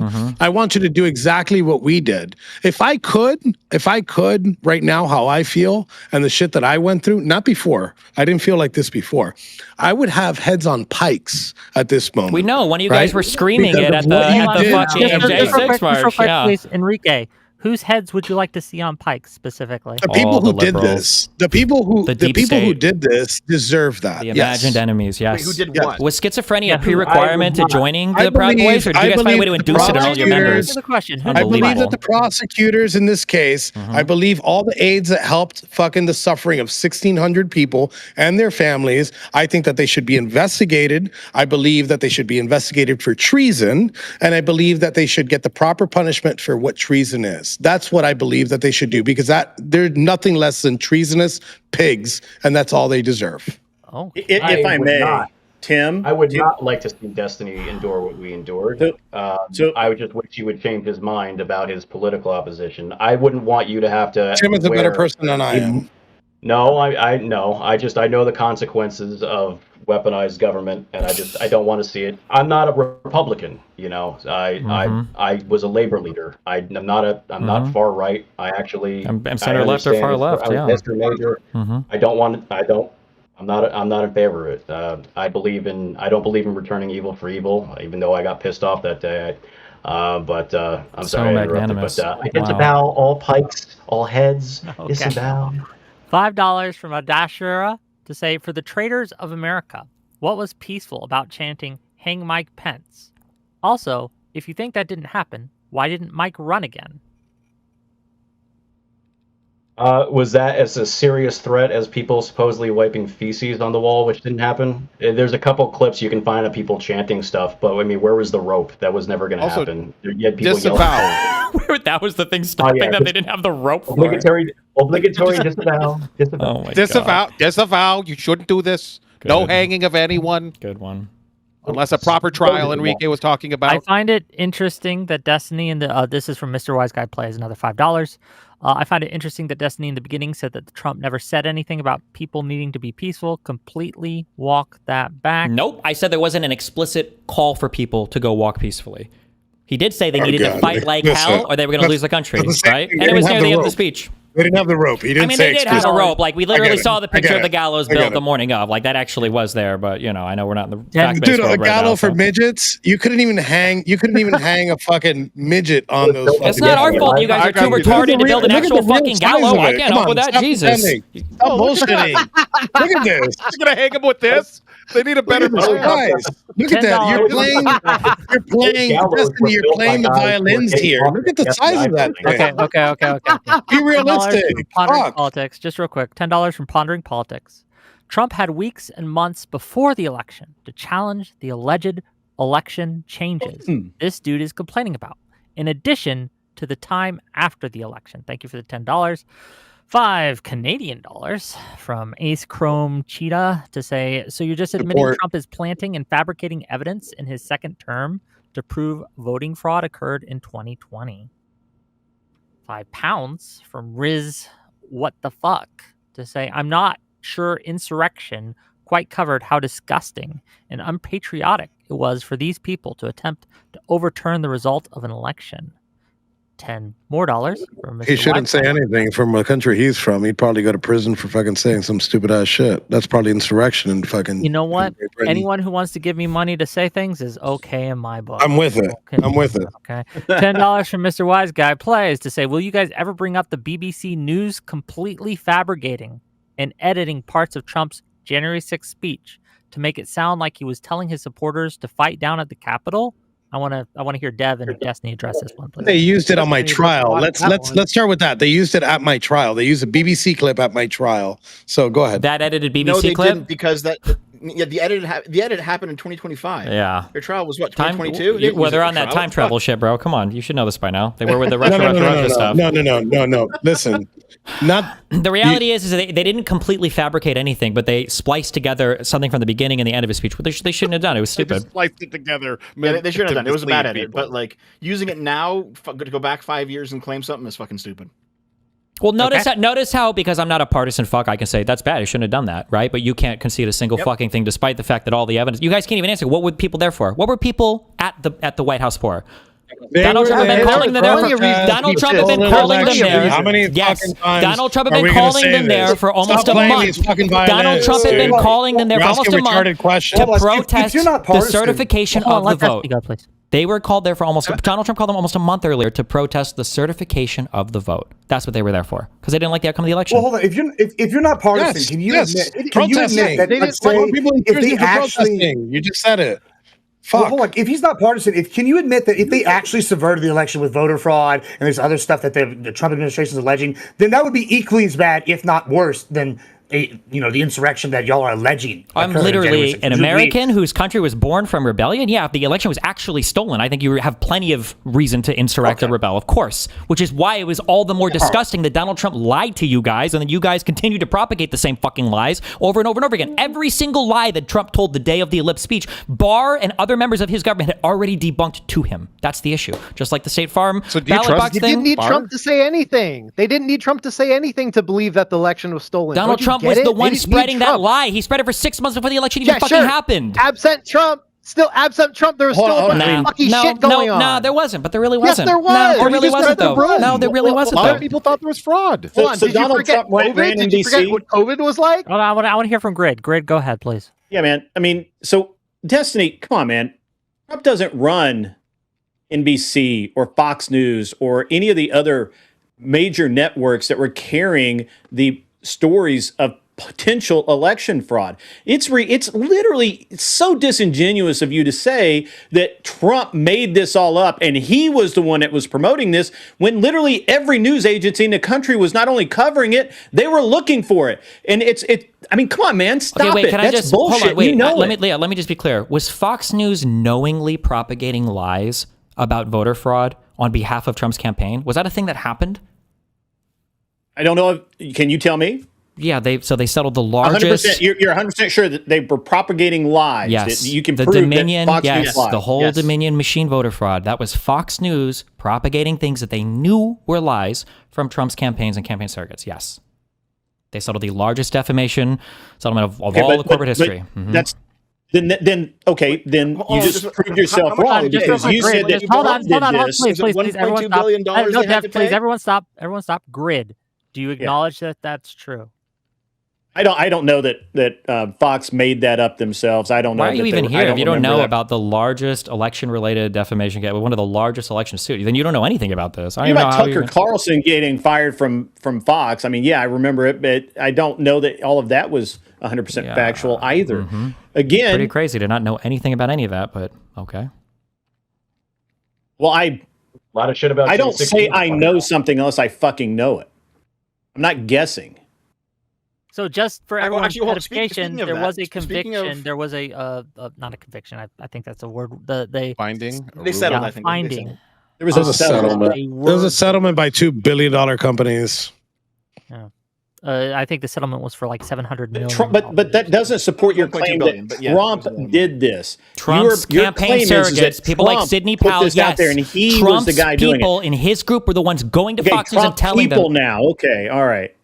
Yes, the president of the United States himself was not personally driving a car. He wasn't hopping on a people like Sidney Powell, people like Rudy Giuliani, people like Mike Eastman, people like Kenneth Chesbrough. But this is a double standard. You say if he doesn't say enough of what you want him to say, it's Trump's fault. But then when we're like, well, he didn't actually do it, and you can't give us direct evidence, you're like, oh, but in this case, it's implied. Like you're doing a double standard here, which isn't. It's the ultimate in goalpost moves. I mean, those goalposts are on the moon now. What goalpost do you think I've moved? Hold on, just to be clear, what goalpost do you think I've moved? Our original plan was that Donald Trump started spreading lies about the election, which he did. That it was Trump who was out there saying that the election was rigged. He did. He did all of this, and he put it out there. Yes. But it wasn't him. It was Fox News. It was CNN. CNN was covering it. Covering it is not the same as spreading the lie. Fox News spread it. It came from Sidney Powell was Trump's personal lawyer. Million people? No, Fox News does. Yes, because Sidney Powell went to Fox News on behalf of Trump to spread the lie. Dev, go ahead. So you guys are asking for examples of when Trump himself did it, right? Okay. Do you guys know what happened at the White House on December 19th, 2020? He met with Sidney. He met with Sidney Powell, Mike Lindell. No, another attorney. Yes, and that night was when he tweeted, "Be there, be wild." On the 19th, there was a 1-hour meeting between Trump, Eastman, Pence, around 20 people from Congress, and about a dozen senators, where they planned out what they were going to do on January 6th. Everything was laid out in that meeting on December 19th. And by the way, that's the reason why. Was that the first time that they made a story about election interference or potential election fraud? Was that the first time we heard about it? Not the first time. No. But it was the big. It wasn't Fox News. It wasn't CNN. It wasn't the BBC. It wasn't any of these other news agencies who were finding irregularities with the election. For when Trump there wasn't all of these news agencies whose job it is to cover the news who were finding the irregularities and Trump pointing to it and going, "Hey, we should look into this." No, that's not what happened. No, that's not what happened. That's not what happened. Okay, then you live in a very special kind of world. Yeah, a factual world. What happened is people from Trump's group, remember the Kraken? I know you guys like the mind wipe and memory hole, all the stupid shit these people said, but it was Trump surrogates that had claimed to find evidence of voter fraud, and they presented these to state legislatures and to city councils and on TV and on Trump's fucking social media, and then the media looked into it. Nobody found anything. Months after the story broke in the news, Destiny. No. It was literally a month and a half after the first iterations of election fraud. The Kraken wasn't even mentioned. It wasn't mentioned in November right after the election. It was late December when the Kraken was going to be released. Before the election even happened, man. Yes. Okay. Here, I have a question for Mr. I could be wrong about that. There. What's he doing? Is he walking in a lobby? He's talking to somebody. He's in a lobby. I don't know what he's doing, man. But that's not a green screen. He's in a lobby. He's actually somewhere. No, give him what you got, Dev. Ask him the question. Are you back? Yeah, you. Yeah, go ahead. I'm listening. Sorry. Yeah, no problem. No, I have a question for you because earlier in the debate, you said something along the lines of that Trump didn't tell you to go there and he didn't tell you to do what you did, right? Yes, that's correct. Okay. I decided to go look this up. I didn't want to say it without confirming it because that's not the kind of guy I am, but I decided to go look it up. You do realize that in your trial, the defense you gave was that Trump told you to go there, right? No, that was on the closing arguments, and it was very clear. If you go ahead and you go through the transcripts of it, we're saying that we were there because of the event at the Ellipse, not because the president told me to stop the certification of the election. Those are two different things. What your attorney said was Trump told these people that the election was stolen. Trump told them to go there on January 6th, and it was Trump with his speech on January 6th that unleashed this mob on the Capitol. That's what your lawyer said. Okay, and if you keep reading through the context of that, he's saying that event being there, right, and switching over to and saying, hey, we're going to go to the Capitol, and I'm going to go through and say peacefully and patriotically, made everybody go over there, right? And that's what happened. It was a riot. Look, nobody disagrees.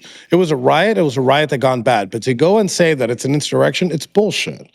Come on, dude. Like things go bad, and it went bad.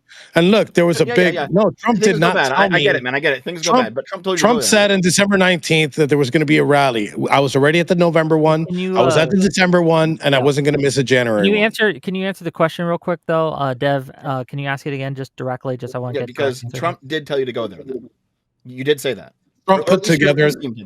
So Trump put together. Trump said to be there on January 6th. Yes, I was there. I don't think anybody would disagree. Cool. Okay. He put the event together. He didn't tell me to go. No voices in your head or anything?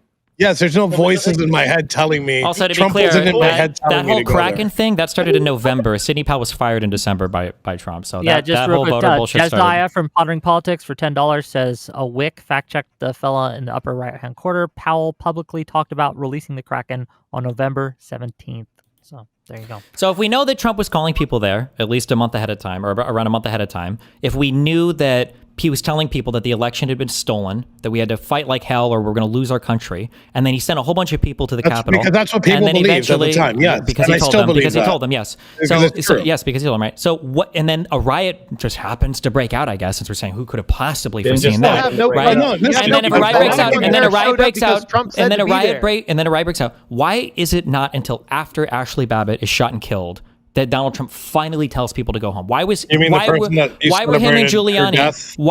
Giuliani be making phone calls to congressmen telling them to change their electoral certification votes? Why wouldn't Trump call in the National Guard immediately? Because they believe it was stolen and that they should. That's called lobbying. It happens every fucking day. So it was an insurrection. Yes, you lobby somebody. It was an insurrection. Lobbying somebody. Welcome to Congress. Lobbying somebody to change their vote in the presence of mass violence when it has to do with an official government proceeding is called an insurrection. You're just defining insurrection in other words. It's like you don't know how the fuck this thing works. You should own it. You told me to own it, but you're the one who's a fucking pussy. You're such a fucking loser, dude. Just own it. You thought the election was stolen. You guys showed up to intimidate congressmen into changing the outcome of the election. That's an insurrection. Insurrection. It's an insurrection. An insurrection. It was an insurrection. It was an insurrection. It was an insurrection. You promoted the Steele dossier. Insurrection after the election. Election was already over. For so fucking long. There will be order in this court. There will be order in this court. Any of the cases, any of them, he lost every single. Ask the judge. Ask the judge. Order in the court. $10 from Ace Chrome Cheetah to say, kind of ironic, since for Tarrio, I'm sorry, I know I'm mispronouncing your name. Forgive me. For Tarrio to accuse Destiny of simping for the Justice Department, since there's evidence that he had been an informant for federal and local law enforcement. Were you an informant for federal and local law enforcement? Yes, I took down an entire sex trafficking ring in 2013. Yes, I put 30 people in fucking prison because they were a bunch of fucking pedophiles and sex traffickers. And if anybody has a problem with that, then I tell you what they're protecting, right? They're protecting fucking pedophiles and sex traffickers. So yes, I am very proud that I put 30 fucking people in prison and 2 of them are serving life terms.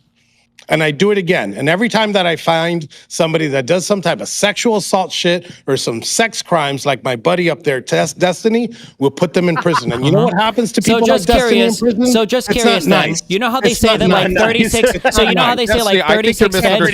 You know how they say like 36... You know how they say 36 federal informants? So when they say 36 feds... When they say 36 feds... When they say 36... Probably shit that you enjoy, I'm sure. When they said that 36 feds then were at the January 6th insurrection, you would have been counted among those, right? If you would have actually stayed overnight?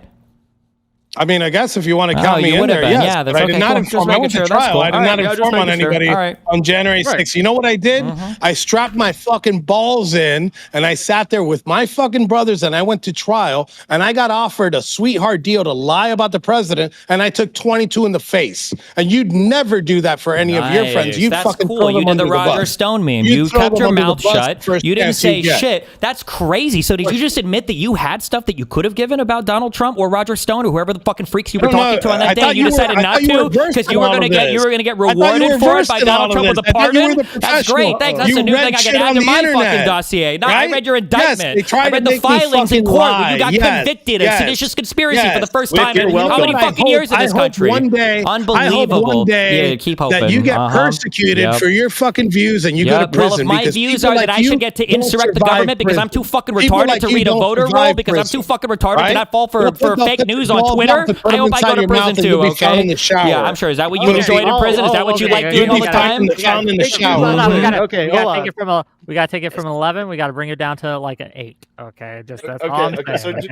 all right, look, let me know when you want 11 again. I want my channel to remain monetized. That's all I'm saying. Okay, that's all I'm saying. I mean, mine too. What you just said, because you mentioned that you monetized. Go ahead, Dev. Go ahead, Dev, please. You had put away some pedophiles in 2013, which you got, good job, by the way. Fair enough. With that being said, why do you still support Trump, considering that he's obviously in the Epstein files? There's a red herring. What the fuck? Let's get back to the topic. Dev or Destiny, can either of you guys answer, like, out of the thousands of people that showed up that day, can you prove that they were all there because Trump directed them there? Do you have any proof of that? Because I got a whole lot of proof. A lot of people were talking about the election being stolen and didn't need Trump to tell them shit. How could we possibly prove that? What kind of proof are you looking for? Oh, there you go. That's your allegation. Hold on. You made the claim. Sorry, guys, it's I'm on back. you. I got disconnected. Well, so if a guy were to say, I want 10 people to come to my house Don't tomorrow ask me night. A question. Answer my question. I'm answering you, Hold fucking retard. Let me finish speaking, okay? I'm sorry if the sentence is longer than 7 words. If I say 10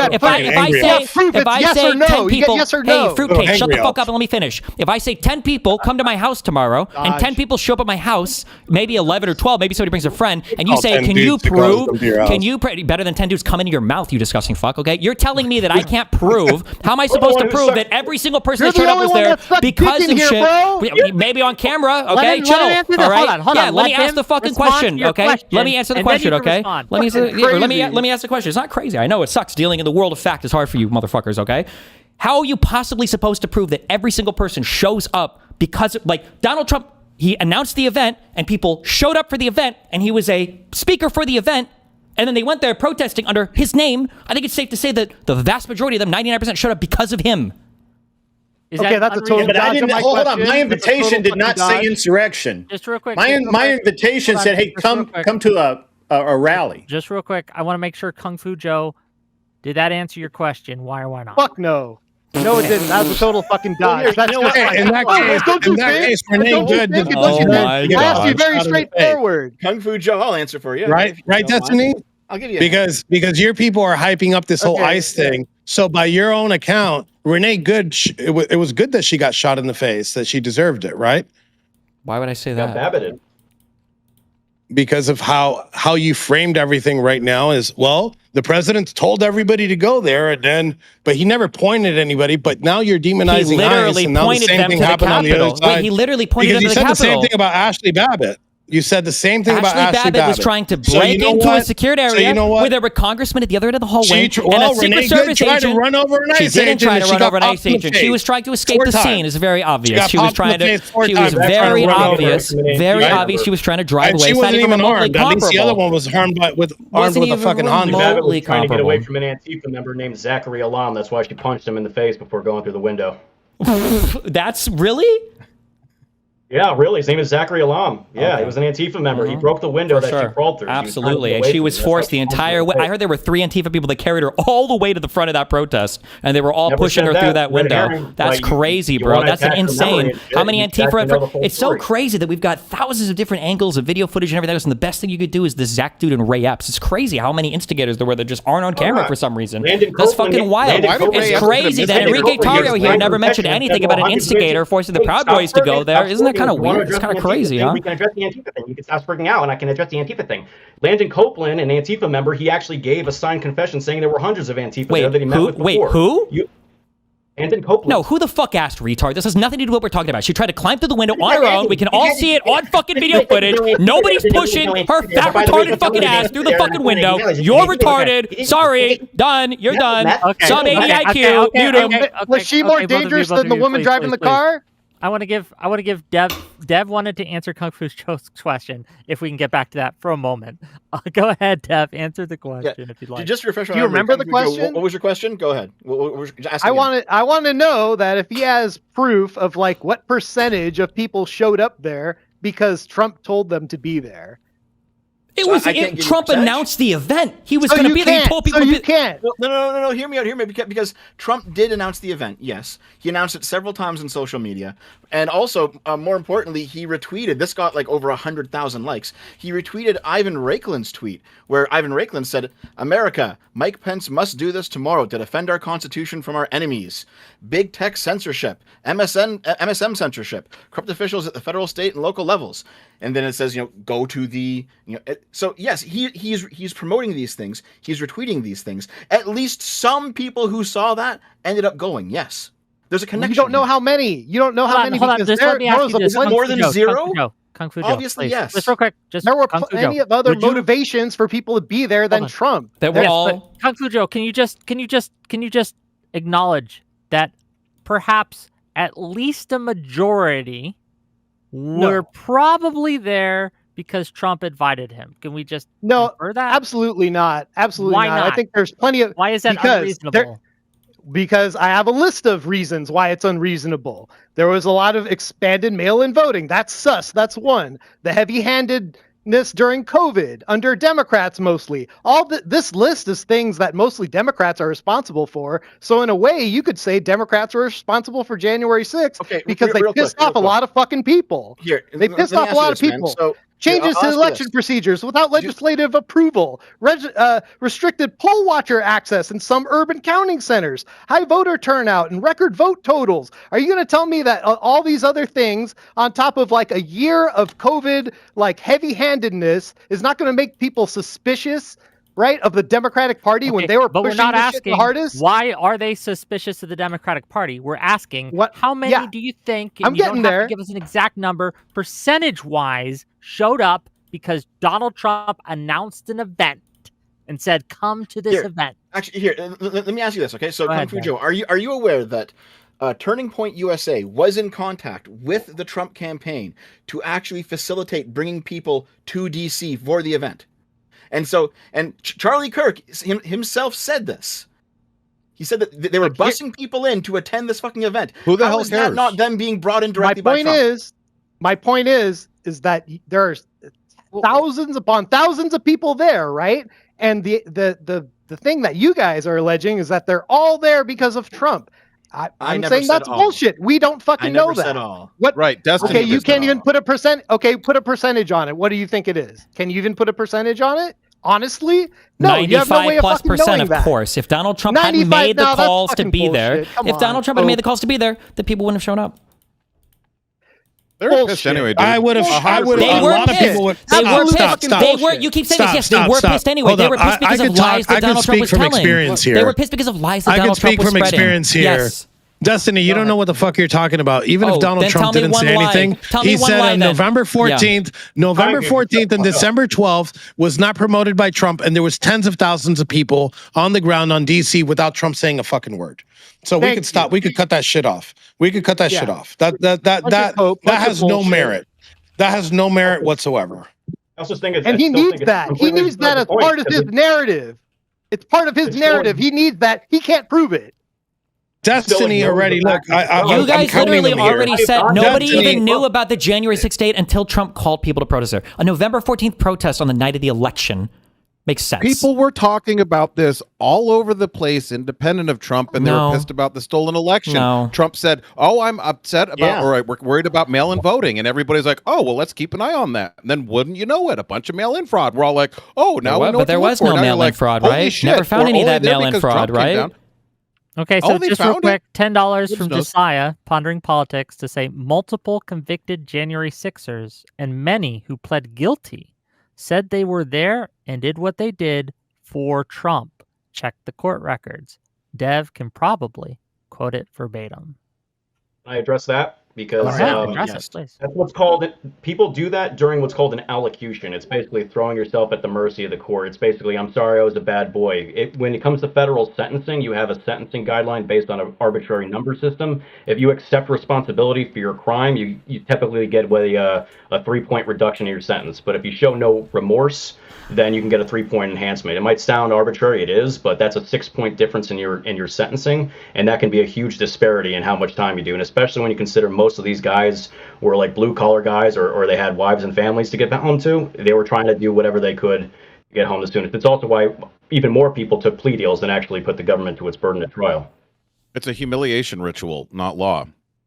Yep. It is. So it's not a humiliation ritual. Yes, it is when you're doing an allocation statement. An allocution statement. No. Trying to place the blame on somebody else. Let Destiny respond to this. Trying to put the blame on somebody else is like the opposite point of a fucking allocution statement. Because the whole point of allocution is that you're supposed to show you're taking responsibility for whatever the fuck else. So if you were to do an allocution statement, you would say, "Well, it was just because of Donald Trump," the whole fucking time. Well, welcome to DC. Welcome to the DC circuit. Welcome to the federal circuit in Washington, D.C., where they want you to throw Trump under the bus. There was a snake in the jail with me named Tom Civic. He got released on bond because he wrote a letter to the judge saying, "I'm sorry, I supported Trump. I'm Antifa now. I'm a good boy."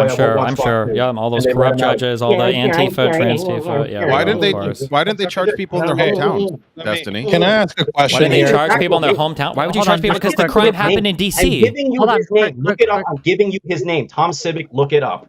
I don't need to make this up. I have enough experience with this. I'm not making it up. I'm giving you a defendant's name. It actually happened. Look it up.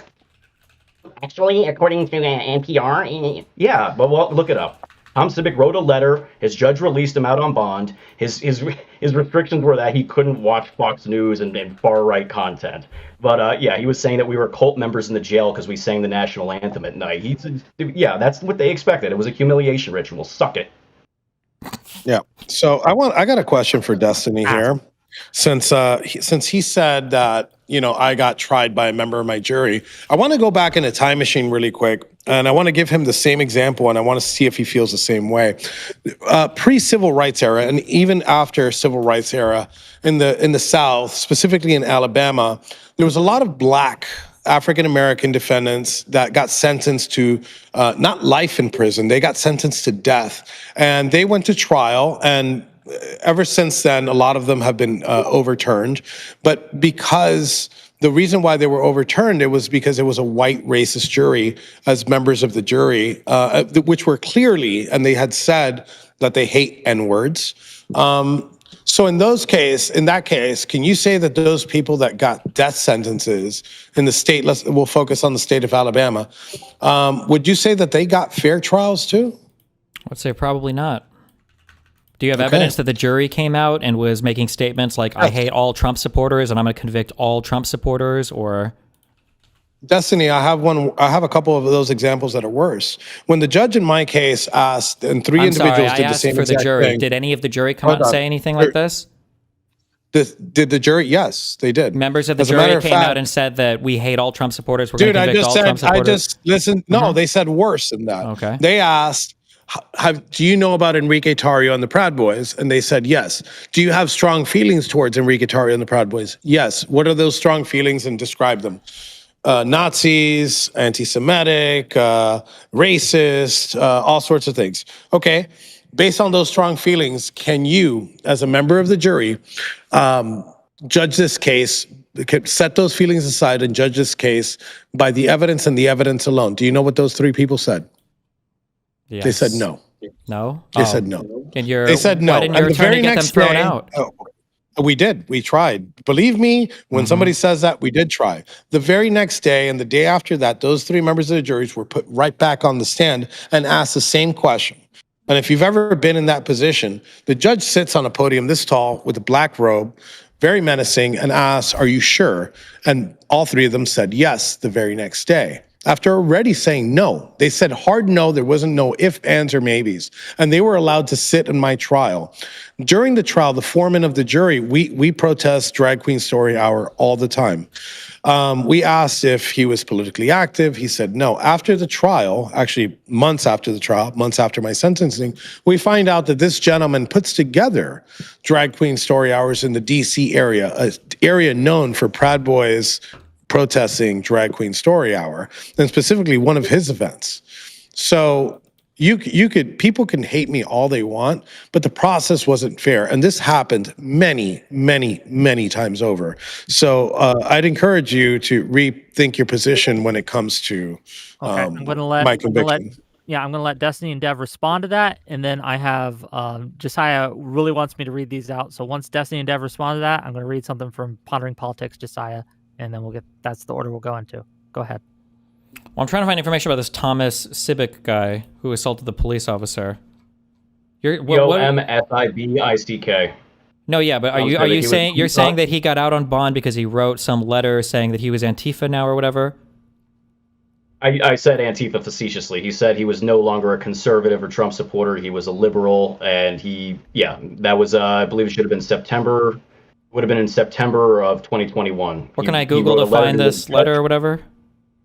I can look it up. Hold on. While you guys are looking that up, so here's what Josiah has to say. He says, Tarrio said Trump had nothing to do with the November 14th, 2020 Million MAGA March. But here he is, the day before, hyping it up and saying he'd show up. And he made an appearance with his motorcade. The tweets he's referring to is on the 13th of November, 2020. He says, heartwarming to see all the tremendous support out there, especially the organic rallies that are springing up all over the country, including a big one on Saturday in D.C. I may even try to stop by and say hello. This election was rigged from Dominion all the way up and down. And then he also, that's what he says on the 13th of November. Hey guys, sorry to cut in here. I'm sorry to cut in on your thing. I got to run. I got another event that I got to go to. I really got to say I appreciate you for putting this together. I appreciate my brother Tim Hale, everybody else on this. Destiny, thank you for being here. Dev, thank you guys. Appreciate you. I'll be back. If you guys want to do this again, I'm open. Okay. Have a great day. Thank you for coming. Keep in touch with yourself. I will touch myself. No, not on screen. Take it deep. Hey, I got a link to that letter. I'm trying to put it in a chat, but it's not pulling up. Can I do the screen share, or is that what I should do? Or send me the link, and I will put it on screen. Alrighty.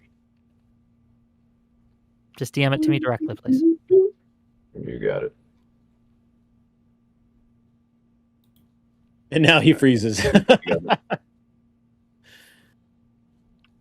I'm opening it up. Hamster internet at its best. I'm going to share. What am I looking at here? Oh, that's the handwritten. Walk me through it. Back out there. You guys see it on the screen? You should be able to read. Yeah, if you don't see it, click on the share button, bro. Or view stream or something. Read it, Wick. Okay. This is from Julie Kelly. There's one get out of jail free card. Write a letter to Trump loathing judge like Amy Berman Jackson condemning Trump and have the defense lawyer accuse January 6 detainees of acting like cult members. Tom Cibic, charged with same crimes as many others in D.C. Gitmo, first detainee. And this is, he writes, it's cursive. Give me a second. Your Honor, my name is Thomas Cibic. In an attempt to provide an understanding of who I am, I felt compelled to write because my conduct on January 6th was unequivocally an aberration of the high moral standards I hold myself to. What happened at the United States Capitol that day does not provide an adequate representation of my character. Although I strive for excellence, I will be the first to admit that I am not perfect. My life has been full of joyful times, However, there have been a fair share of growing pains, none more significant than what I am currently experiencing. The shame, dishonor, and regret endured are without question the worst emotions ever experienced. I disagree with what occurred that fateful day, especially the trauma suffered by Officer Michael Ferrone? I'm not sure the name. It is without question unconscionable. January 6th was a disgrace to our nation that felt a sea of I don't know this word, Trump is ultimately responsible for, but we are strong and will heal from it. While many praise Trump, I loathe him. His words and actions are nefarious, causing pain and harm to the world. He is not a leader and should not be should be ostracized from any political future. What he honestly needs to do is go away. Throughout my incarceration, I have had ample time for self-reflection, which has enabled me to grow and become more cognizant of my being, ultimately having a profound impact on my core values. I have vowed to never attend another political protest in my life. That was my first and last. In addition, I will never allow myself to be consumed by the mob mentality. It is dangerous and undoubtedly out of character. I give irrefutable assurance to the court that if I am released, I will without hesitation abide by any and all conditions set forth. All I desire is peace, reconciliation, and unity. We must all work together to build back a better nation. And sincerely, Thomas Sebeck. And then what was the date for this letter? Filed. It was filed on October 18th, 2021. I don't. Yeah, there was. It would have been sometime. I believe it was in September that he was. I don't see a date. He was a jailhouse snitch, so he was gathering information on people. He ended up going to the hole for sexually assaulting another man, and then he got bailed. Funny enough, it's a yikes. A big yikes. It's a yikes. As long as he renounced his own feelings and thoughts and paid tribute to the left. So what? I'm just out of my curiosity, and maybe I got lost reading that. What was the point of the letter? So his claim was that this guy was able to get out on bond. So this doesn't mean that he got out of any charges or anything, but because he wrote a letter saying he hated Trump and he's Antifa, or he threw Trump under the bus, basically. It sounds like he's writing a letter to try to say that he's not a public threat anymore, and he recognizes the wrong of his actions, and he's not going to, I guess, try to be a threat. He's just trying to get out on bond. He's not escaping his actual court case. It also served a secondary purpose of framing those of us who were still in there as creating a radicalized environment. So another part of this is the pleadings of his lawyer, who was saying that because we had a tradition in the jail of singing the national anthem at 9:00 every night, it created a toxic environment. He was being bullied and compelled to sing the anthem. And the judge wanted to save him from this toxic environment, and she appreciated that he was going out of his way to avoid radicalism.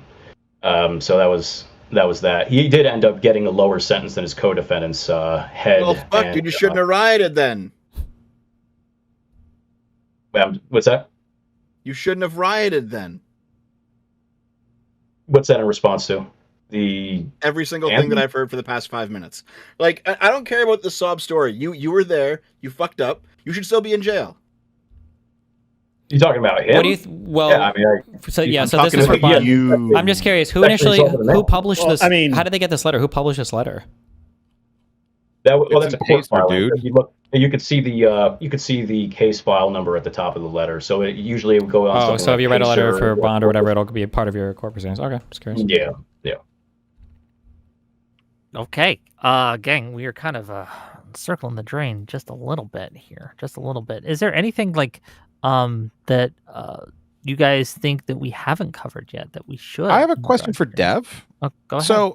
So Dev, I've been thinking on this a lot, and it seems like obviously this is a controversial issue. It's hot. Would you agree that anybody who was nonviolent in either the J6 or the BLM or any just politically motivated, we just say, guess what? If you were in a politically motivated thing, we value free speech. We don't like people getting run over. We know things can run hot. So anybody that hits a cop, burns a building down, breaks something, okay, we're not putting that in this bucket. But would you agree to like a universal, if you were nonviolent, you didn't break anything, everybody get pardoned on that? Is it an untenable position for you? Yeah, it's retarded because there's lots of nonviolent crime. What are you talking about? All right, trespassing is a nonviolent crime. You should be charged with that. All right, I understand your crazy position. It's crazy to charge. Wait, is it crazy to charge for nonviolent crimes? It's crazy to try to say that we value political protests and that we're going to turn a blind eye on some of it, and we're not going to have a threshold that we're going to apply across everyone. Well, and generally, I've been out there talking to a lot of fucking people. During the last election cycle, I knocked on 7,000 doors. I've talked to tons of people. And nobody thinks it's okay to hit a cop. Nobody thinks it's okay to disrupt an election where you think something went wrong. Nobody thinks that's okay. And the one sort of plan that virtually every moderate would go for this plan, by the way. And even most of the folks on the extreme say, well, you know, we want to have civilian participation in government. We don't want to shut this down. We want to be able to have speech. Why don't we try to be soft? Because this is the argument on the BLM riots. There wasn't the same level of follow-up on those, for all of those nonviolent ones. So what you're saying is, fuck the right, but the left gets a free pass. And you don't want that because you think it's crazy. I'm not saying I get it. You think it's crazy. I'm not saying you just said the policy was crazy. And I explained how it would apply and how it would benefit each side. And now you're saying it's not crazy. That's great. I'm making progress. Listen, just because your specific idea is stupid does not mean that I'm saying the left has a free pass, all right? I think that all trespassers should be charged with trespassing. Decouple that. My pardon idea is stupid. How? Because you're saying that there should just be a blanket pardon for all nonviolent crimes. No, there shouldn't be. So the FBI has been following up on J6 for like 4 years. Let's answer the question. Dev, go ahead, please. So if you trespassed, you should be charged with trespassing. That means a whole bunch of people on J6 should have been charged with trespassing, and that's a good thing. But also if there's like lefty protests where there's trespassing happening, charge them too. Yeah, if they knew that they were trespassing and they qualified for the mens rea, yeah. But it's again, I feel like a lot of this is people just kind of memory holding the fact that it developed into a riot because the crowds were attacked. No. Why were the crowds attacked? Hold on. Wait. Were the crowds attacked before Dominic broke into the Capitol? Yes. Yeah, that's what led him up there, actually. There was a northwest scaffolding area that people poured into, and then I actually have video showing that you had people warning the police saying, hey, if you keep shooting through the scaffolding through the tarps, people are going to have one direction to go, and that's up. Because people poured into the northwest near that scaffolding. People were pouring into an area that they, weren't supposed to be in? Northwest scaffolding was an open area that people went into because they had nowhere else to go. Yeah, wait. They couldn't go back? Where they came from? With the amount of people, do you run into pepper balls? Yeah, you want me to show you some video of what the cops were doing? To people that were trying to break into the Capitol, right? They were trying to break into the Capitol, right? Why are you pretending so the only direction they could go was forward? Hold on, wait. So I'm just to be clear, you have video showing that the crowd of people that was on their way to the scaffolding was so dense they couldn't just turn around and walk away when the cops are saying, hey, don't come here. You talked about mens rea earlier. Don't you think it's a decent state of mind to know you're not supposed to be in an area if a cop is saying, hey, go back? Hey, you're assuming a lot of things there. Like the cops are saying, hey, go back. You know, a riot was actually declared before they used any PA system to actually tell people that it was a restricted area. And like I said, look, we can get into the Proud Boy thing, which you're incorrect about, but the barriers were removed from the outside, meaning people like me show up a half hour later not knowing there's a restricted area. So, Wick, I just sent you a video. I got it. Previous rioters, though. Let's roll with it. Let's roll that beautiful bean footage. Let's see what it has to say. Yeah, those guys are violent. Look at them. Yeah, lots of room to walk backward, though. They could just go home.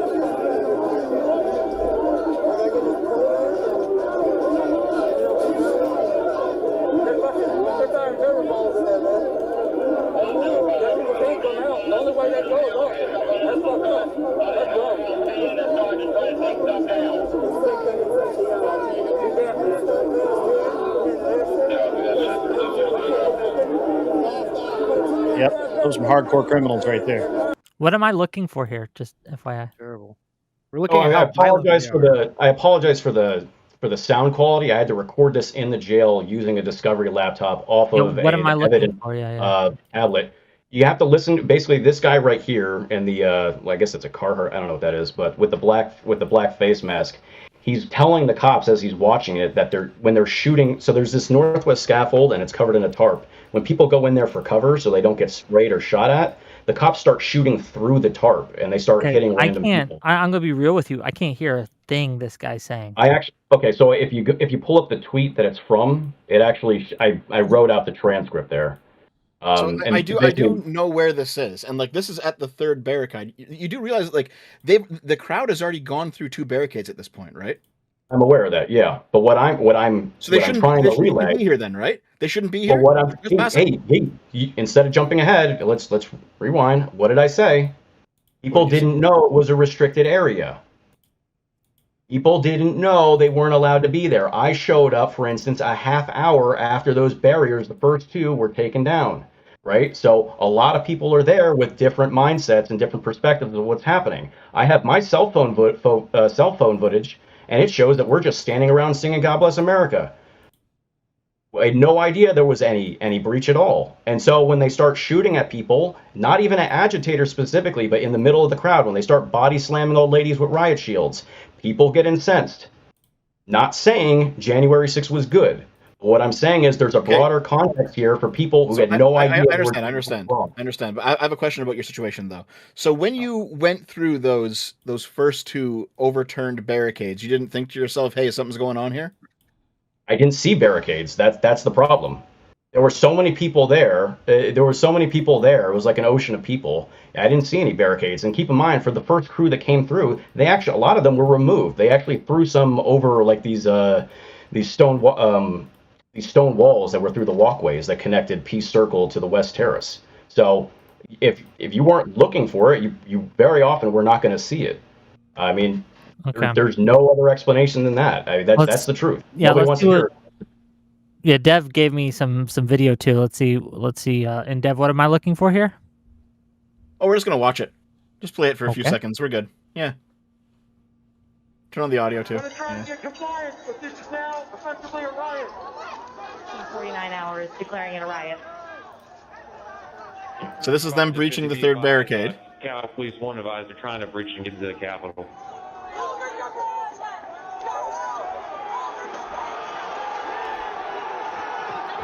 That 3rd barricade's down. And they've now broken in. I mean, like, the entire narrative about this event on the right is fucking ridiculous, guys. This is not some peaceful protest. Easy for you to say because you're conflating a bunch of shit, and this is what you've gotten away with years, is just using a bunch of compilations and shit. This is what the J6 committee did. This is what they did at the trials. They create these giant compilations, and they create a grand narrative and ignore the individual experience. I mean, like, so for instance, the second clip is on the east side of the Capitol. That's where Pam Hemphill was rushing the police. That has nothing to do with what happened on the west side. You have the northwest scaffolding, what I just talked about, the third thing. The Senate wing door area. There are different individuals involved in these things, and there's a sequence for how this happened. The first thing, how do you think it got to that point? Again, that's the area of the front of the northwest scaffolding, the first part. I don't know if I can be heard. Yeah, you can be heard, but I'm just curious, like, to me, it's looking like the people here are attacking the cops. That's what it looks like. Yeah, and I can provide some context for that. And I'm not defending attacking the cops, but... What is the context? Yes, go ahead. Go ahead. What's the context? I'm trying to find a clip that I could show you that would enlighten the audience a little, especially for a lot of the people that I was locked up with. Basically, along that front end there, along the front west terrace, you have police who are using excessive force on people who are along that police line, right? So for quite a while, before that first perimeter collapses, you have people who are coming up to the barricade. Maybe they're chanting some stupid stuff or whatever, the waving flags. But a lot of them are trying to talk to the police. What you have is people like Padilla, for instance, Jose Padilla, he gets bashed over the head with riot batons to the point where he blacks out 4 different times. You have people like Jeffrey McKelliff, who was there at the front in the first clip. You see that area? That's the front. That's the west terrace. All right. He's there peacefully protesting, and then he sees an old woman get smacked down with a riot shield. All right. This incenses people. These are grown men. They're seeing old women being attacked. I have video of people. Michael Curgio, I have video from him. People were getting hit with gases. Wait, can you just play from here and then Tim, I want you to tell me if you see anything that this goes through that you disagree with for how they're characterizing stuff. Also, just the scaffolding that you're talking about at the northwest part or whatever. Okay. You watching? Everyone got it? Everyone good? Everyone eyeballs on? Ears up? Okay. minutes of Biggs's arrival, over a dozen Proud Boys are now trained on that entrance. And they attack the police.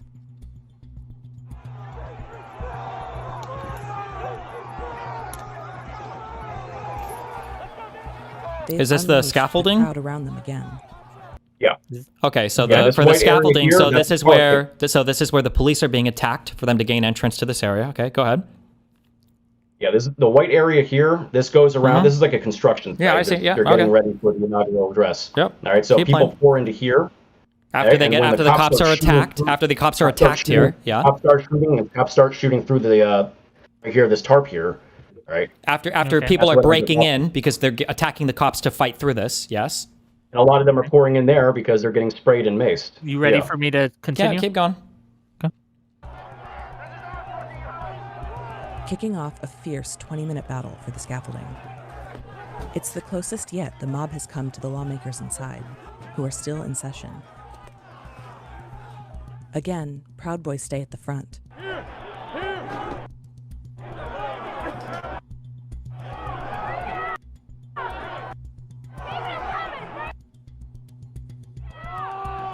When police start using weapons here, Rubber bullets in the face. Joe Biggs retreats again with a small team. They stand to the side and watch from the lawn. Some of them peel off and head for the east side of the Capitol, where Biggs will meet them later. So pause for a sec. So where is this video footage of the cops just randomly shooting tear gas or whatever into the crowd, where an area hasn't already been breached, and there aren't people who are literally fighting with cops? First, I just sent Wick. I sent you a video of them body slamming an old woman. Okay. And then, give me a second. What's the timestamp on this so we know? 1309. I'm gonna have to juggle here. Well, you know, I can just open 2 different tabs. Duh. Okay. Go.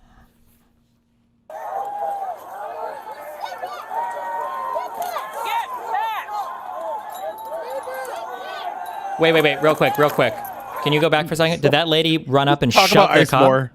Is that what just happened? I just want to make sure I saw that clearly. Did she walk up and shove the guy forward? Yeah, just checking. Yeah, let's watch. Okay. She comes up. They shove each other. No, she shoves that cop back. Yep, and is standing there in an area she knows she's not supposed to be, and she gets pushed back. That was the body. Was that the body slam, or was that her getting pushed back? Is there another body slam, or? I guess we'll find out. We've got 15 seconds left. Riot shield. Well, she fucking deserved it, dude. She's getting pushed back again, and she's fighting. This is our body slammed old person that you were getting so upset about. Okay. I was getting so upset. I didn't even see that. I didn't get upset about that, but lots of other people did. Gotcha. Again, you can keep. Well, this is really interesting. Well, what they're saying is really interesting, because that's the point that Mr. Tarrio was making to Destiny about the woman that was shot today or yesterday with the car, right? It's like, oh, well, this person drove into a cop and they got shot. Oh, good for them, breaking rules, stupid games, stupid prizes, right? That's kind of what you're doing now. Hold on, real quick. Dev, Dev, can I ask Dev a question? Dev, if the cops were to arrest that woman because she had, let's assume that one cop hadn't put himself in front of the vehicle. Let's say the cop asks her to get out and she flees the scene. If the cops had followed the woman and then arrested her eventually, do you think the cops would be in their right to do that? Yeah, I think so. Yeah, okay, me too. You see the difference there? We have no problem admitting when somebody's doing something bad, and they probably should get arrested for it. So I don't know what the fuck your point is. Did the woman that we just saw, was she shot by the cop? Was she shot? She's arrested. Yeah, what? I mean, cool. She got body slammed. With a deadly games, weapon. Prizes. I'll say both of them. What's the difference? Except she doesn't have a car. This lady couldn't hit the guy with a car. That's much. She's more trying to break in a right. She's trying to push her way through where there's 10 cops saying, "Stop! Don't come here!" And she pushes her way forward. She assaults the cops. And there's 10 cops, right? And they took her down, right? Okay, cool. Stupid game, stupid prize. I'm okay with that, right? Okay, but cool. Whenever we apply that same problem? ones over here to the other one, you're going, well, she didn't deserve getting shot. Like, yeah, because this lady didn't get shot. You see the difference between getting shot and getting pushed? Someone did get shot at this event. Eventually, somebody was climbing through climbing through a door to get to Congressman when there was a guy there who had the guns. It's the same metric. See the double standard? It's not really the same metric at all, though. Yeah. It's not a double standard. It's 2 different standards for 2 different situations. It is. It's the same standard. So just to be clear, just to go back, because this is all a fucking lie, because all you guys do is fucking lie, which is fine, I get it. This is the world we live in now. There is no video footage of cops randomly shooting off disbursement ordnance or any kind of pepper gas or whatever else randomly into crowds or whatever, and that's why everybody's coming forward. All of the fighting, all of this was happening before the cops were shooting anything, so that you can't possibly use that as blaming why the people were trying to break in. That was all just a lie. We'll get you. By the way, Wick, I sent you a 7-second clip of literally state police Capitol Police rather, opening the barricade and waving people in. That could have confused at least some of the people that were there. This was after the Capitol had already been breached. So look, here's the thing. There are people that got charged showing up after it had been breached. Nice. So you moved the football. No, to be clear, when a Capitol Police officer quickly waves it forward. Yeah. Just real quick, Stream Rift, you haven't sent me anything. I have no DMs from you in the last hour. I put it in the group chat, but I'll send it directly. Okay, send it to me directly. This is something that Tim just sent to me. It's 28 seconds long. What are we looking for, Tim? You're going to see the midget fella on the left with the bullhorn. The police attempt to shoot him through the face again like they did to Joshua Black, but it ricochets off someone's flag. I just want to provide more context to the kind of things that were happening between all the clips that people see on let me watch it. Yeah, let me watch it. Yeah. Well, look, I work this week. I got a paycheck. I got to go fuck up my fellow brother. Yeah. Where's the midget? Trump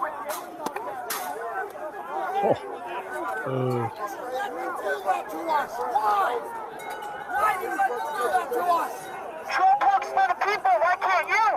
Trump works for the people. That's pretty much it for that. That's terrible. That's crazy. They should have shot more, dude.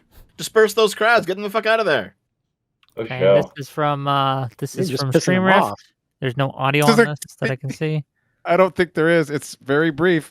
She's literally waving them in. Waving them in. How do you... Oh, there is. Yeah, come on in, guys. Come on in. We hear you. I've seen this clip. Do you know what that is? Yeah, there's all of these have been debunked like 50 million times, but when you're so fucking high off your own psychotic, retarded shit. All right. Yeah. Is this the vertical one where she's is this the one where she's waving at other cops but this is cut vertically and these guys don't know what aspect ratio is? Yeah, it's good. It's all right. Yes. So I'm sure nobody there was confused. It's got to be so nice to do propaganda for retards. Holy shit. It's like lying to a 3-year-old. Jesus. And she's waving cops that are now behind the lines to come forward and go to the new line, basically. She's not waving in protest. So there's no way anybody would have been confused on that one. But no one is talking about that. No one is saying no one would have been confused. There might be some people. That's not what we're talking about. And then you're waving them in. No one is talking about that. No one. That's not what the debate is whether or not. You're literally talking about it right now. Okay. No. Just as easy as anyone else could misunderstand. Every single person that walked in was not charged with or convicted of trespassing. Thank God. Okay, so what does that have to do about that Capitol Police waving people in? Because not every single person who just waved in was charged with trespassing. What were you charged with, Tim? I was charged with a misdemeanor cocktail, like picketing and trespass and all that. I also had a felony charge called obstruction of an official proceeding, an Enron scandal era charge. It had to do with destruction of documents. That was overturned by the Supreme Court. Tim? 3 years. Damn. Okay. Did you actually enter the building? Did you go inside? And yeah, did you end up needing that? Did you end up? I'm sorry. Go ahead. Well, shit. That's probably why you were charged with it. You shouldn't have been in there. No, it was a fake statute. It goes back to the Enron scandal for destruction of documents. I should have got a year max, and nobody even does that with a federal misdemeanor. I would have done 85% of the time. How is it great fake? If you want to understand, did you not win your? Tim, did you not win your? You're all trying to talk at once. Just let Tim answer the question, and Dev can ask the question. But yeah, let Tim answer. Actually, I was asking the questions. Well, you were both asking questions, but fair. I'll answer both questions. Yeah, Tim. So, and I've heard this, but it's been a year, or almost a year now. Remind me, you did not actually need the pardon that you got. Why was that? The pardon for me only wiped out the misdemeanors, which I would have, whatever. The felony charge I beat after I served my sentence. I beat it in appeals at the appellate court. It was based off of the ruling in the Fisher case, which showed that they improperly prosecuted people for 18 U.S.C. 1512, obstruction of an official proceeding. So it took Took a few years, but I beat that after sentence. So okay, Dev, if you had a question for it, otherwise I have one more question for Dev and Destiny, and then maybe we might wrap it up. Go ahead. Well, real quick. Well, I'll ask a question. Tim, you knew that you were in the building when you shouldn't have been, right? Actually, I did not, and so this became a huge contention during all this. I didn't know where the fuck I was. I followed a crowd. One of the big things that got me in trouble. Hold on, wait. Were you not one of the? Did you enter the back rooms, dude? Weren't you one of the first people in? No, they say that because of proximity in terms of chronology. A lot of people poured in before I did. When you say a lot, you're saying I can't find a video of you minutes or within a minute after the very first breach. I can't find a video of you going in. I'm trying to address the time. Yes, you can. I came in at about 2:14 p.m. The breach has happened at 2:12. So within 2 minutes, I entered the Senate wing door area. I was not one of the first people in. I mean, I guess you could. You look at the totality of people who came in, but I wasn't one of the first people who broke the window or kicked the doors open or anything like that. I walked through an open door. I stopped actually on the scaffold and picked up a flag, and then I just kind of wandered around and I followed a crowd in the building. I didn't know where I was, and if you watch the CCTV for the camera for the Senate wing door area, you'll actually watch me take a right. I go down a hallway, I turn back, I go down the other hallway on the left, and then I turn right back. I didn't know where I was. You had no idea. Wait, hold on. Just super. Were you ever saying words like a revolution was coming to Capitol Police? I cursed off police on the outside after they were spraying people. I said, the revolution won't be televised, cunt. Yeah, I did. Okay. And then were you telling other people to continue going into the Capitol? Reference to something? You think I was talking about an actual revolution, or you think I was referencing something from the civil rights era? Were you challenging other people to go into the building? No, I didn't challenge people to go into the building. What does that even mean? No. Encouraging people to go into the building, asking people to go into the building, telling people to advance on the Capitol? No? Well, that came from an NCIS recording where I was talking shit drunk a week after the fact to my friend, who I thought was my best friend, but NCI strapped a wire on. I was talking shit. That didn't happen. Okay. But you just were in 2 minutes after the breach, walking around with a flag, making statements to Capitol Police saying things like a revolution won't be televised. That was on the outside towards the scaffolding where a cop was mocking me and making mocking gestures towards me. Oh, so you were already outside on the scaffolding, so you were near all of the initial breaching, and you had no idea that you guys weren't supposed to be there? So there was a cop outside on the scaffolding where you knew people were, and then you went in through the crowd and into the building. That's crazy. Near the initial breaching. That's crazy. It was not near the initial breaching.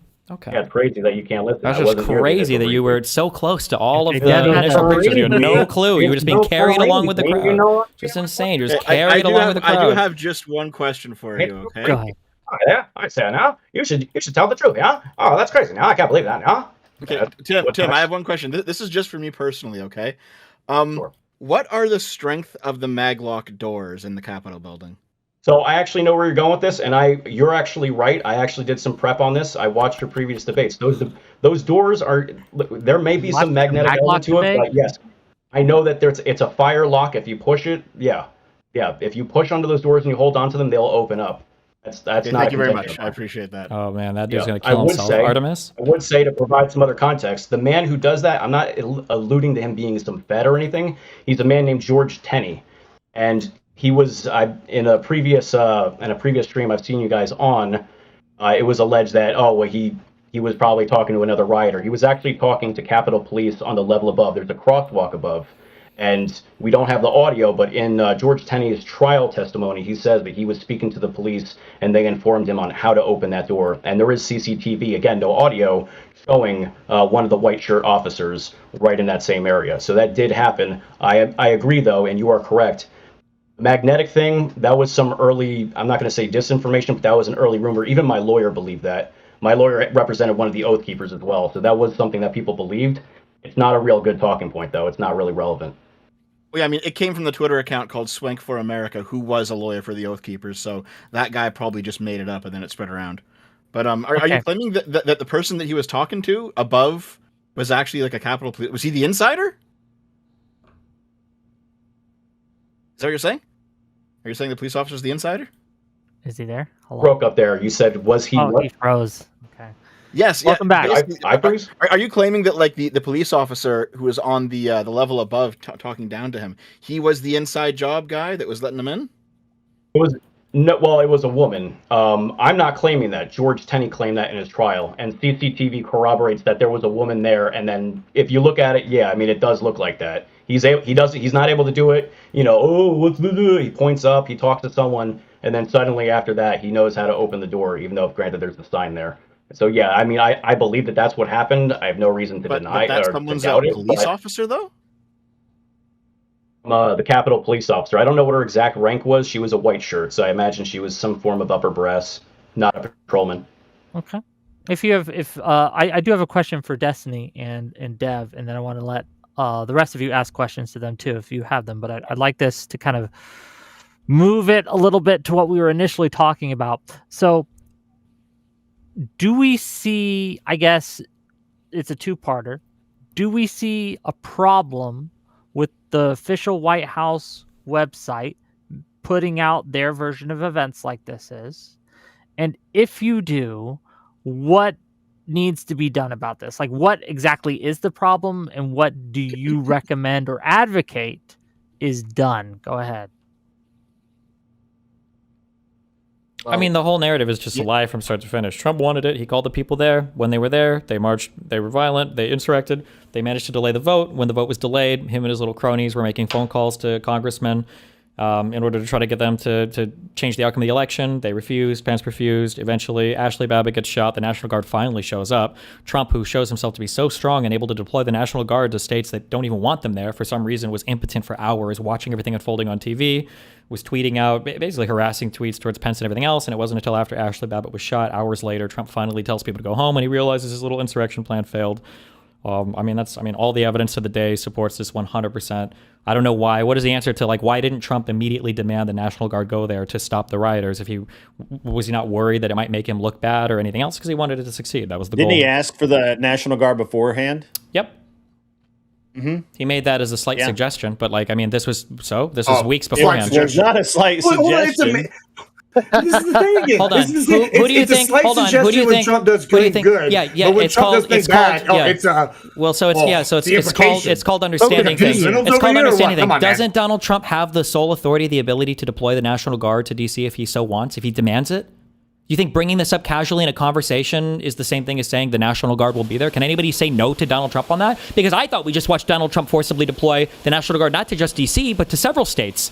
You're saying at the point in time he couldn't didn't happen on a snap of the fingers, but sure, fair enough. Sure. But wasn't Pelosi the one that stopped those National Guard? No, it was Bowser. No. No, I feel like we have video of her saying that it was her. It was Bowser. I feel like there's a video. I feel like that she doesn't have the authority. It was Bowser. For that. Yeah, I know. Yeah, you saw a 1 minute clip of her saying we have responsibility for this because they didn't do enough to stop it. We've seen a lot of 1 minute clips today, haven't we? Yeah, because you guys live in 1 minute videos. Because I don't think you guys have the memory to store anything even more in your brain. So Gibbs, I'll lay it out to you. So what you have is a clip from the HBO documentary on the Capitol where she says, "We've totally failed. I take responsibility." That's her in the limo at the end of the day, and it's not like her officially taking responsibility. It's her basically saying, "She's never officially taken responsibility." How have we descended to this point as a country? English is different now. No, hear me out though. Hear me out, because why was Trump? Wait, hold on, and then Deb, wait, and then Deb goes. Why was Trump making calls? Why was Trump making calls while the riot was happening, when protesters were in the Capitol building trying to get people to change their vote? Why was he making those calls? He was trying to save the country. He thought the election had been stolen. We're not going to let that just slide by. Wait. So he didn't care that there was violence. So he was making calls.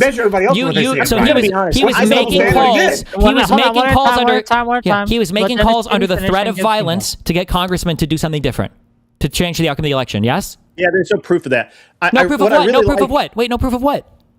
That he threatened violence. No, under threat of violence. There were violent protesters in the building. What threat of violence? What threat of violence? The violent protesters that were inside the Capitol. The rioters that were there. Yes. The rioters were there. And you think Trump somehow projected that he controlled that? Considering they all left after he tweeted for them to go home, seems pretty likely. Hold on. You're trying to tell me that Trump projected such strength, and yet every single congressman he called said, "Nah, I don't think I'm going to change my vote here, pal. I'm sorry." Wasn't that his goal? Didn't he say multiple times they were there to give the strength to the congressman? Wasn't that the whole point? I don't know what his goal was. You don't know what his goal is either. But I do, because he said it in the LIB speech multiple times. He said, we're here to give the congressmen strength to change their vote. He said that during the lip speech. Yeah, that means backing. That's not threatening them. What do you, I mean, you guys speak English, right? English is your first language.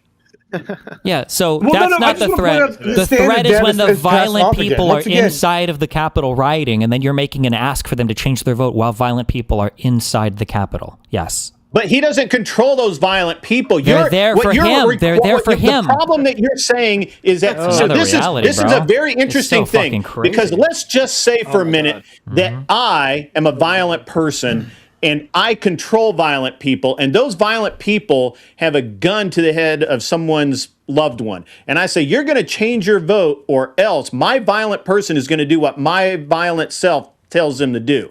That's what you're alluding to. And yet Trump had no direct connection to anyone in the riot. There's not one Trump shred. Didn't Trump tell all of them to go to the Capitol, and then they went to the Capitol? No, at the end of the speech, he told them, we know you'll march to the Capitol. Hold on. Do you have a single shred of evidence, which I know you don't, that he tweeted Enrique, who was just here and said that this didn't happen, that he tweeted Enrique, hey, go and lock down the Capitol for me. I'm going to threaten these congressional assholes. So this is the last part of his speech. I can read it. The last part of his lip speech. So we're going to walk down Pennsylvania Avenue. You keep using the same innuendo. Let me finish. I'm sick of it. I love Pennsylvania Avenue. I love Pennsylvania Avenue, and we're going to the Capitol, and we're going to try to give, the Democrats are hopeless. They never vote for anything, not even one vote. But we're going to try and give our Republicans, the weak ones, because the strong ones don't need any of our help. We're going to try and give them the kind of he didn't say any of that, Destiny. He said all of this. This was all at the end of his speech. You just haven't seen any of this because you don't know anything of the speech beyond the one propaganda line that they shoved down your fucking throat. He didn't call up a congressman and say, hey, you are going to vote my way or the riot will continue. No, he called the congressman and he was calling them saying, don't you guys want to reconsider your vote now? When McCarthy said, call off your goons, they're rioting, Trump was like, well, it seems like they might have a good reason to be mad, right? That's not taking responsibility for the goons. That's making an observation. Hold on. Here. How about this?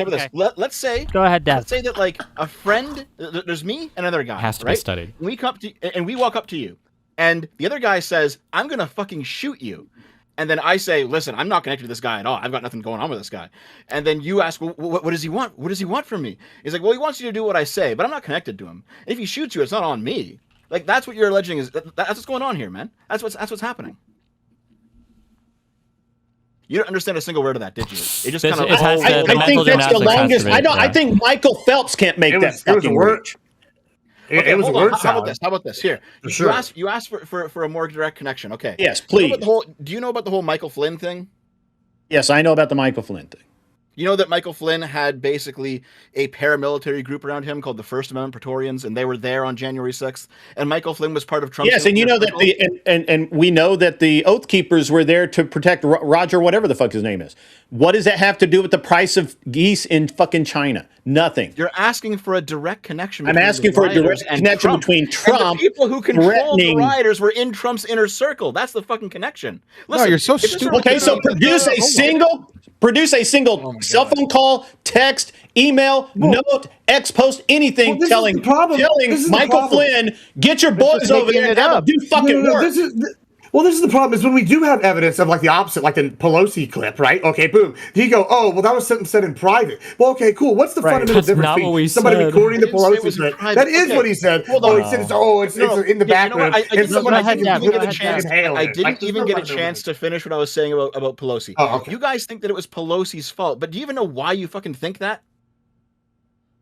I don't actually think it's Pelosi's fault. I just think that it's disingenuous to say Trump had control over the National Guard when there were no executive orders, which he installed this time, so that he did have control of the National Guard. You motherfuckers are literally making shit up as you go along. Federal territory. It's Washington, D.C. Donald Trump is the commander-in-chief. He is the ultimate final call on the deployment of the National Guard to D.C. He can do it without any authorization whatsoever. It's federal territory. You're fucking retarded. Because you can't get away from your rhetoric. Retarded. You just can't. Holy I love you shit, guys. you're so You're retarded. wonderful. Thank you for showing up. It's awesome. The chain of command with the DC National Guard ends with Trump. Yes. just to be clear, everyone on the right who talks about Pelosi being responsible, Pelosi's not actually responsible for the National Guard at the Capitol.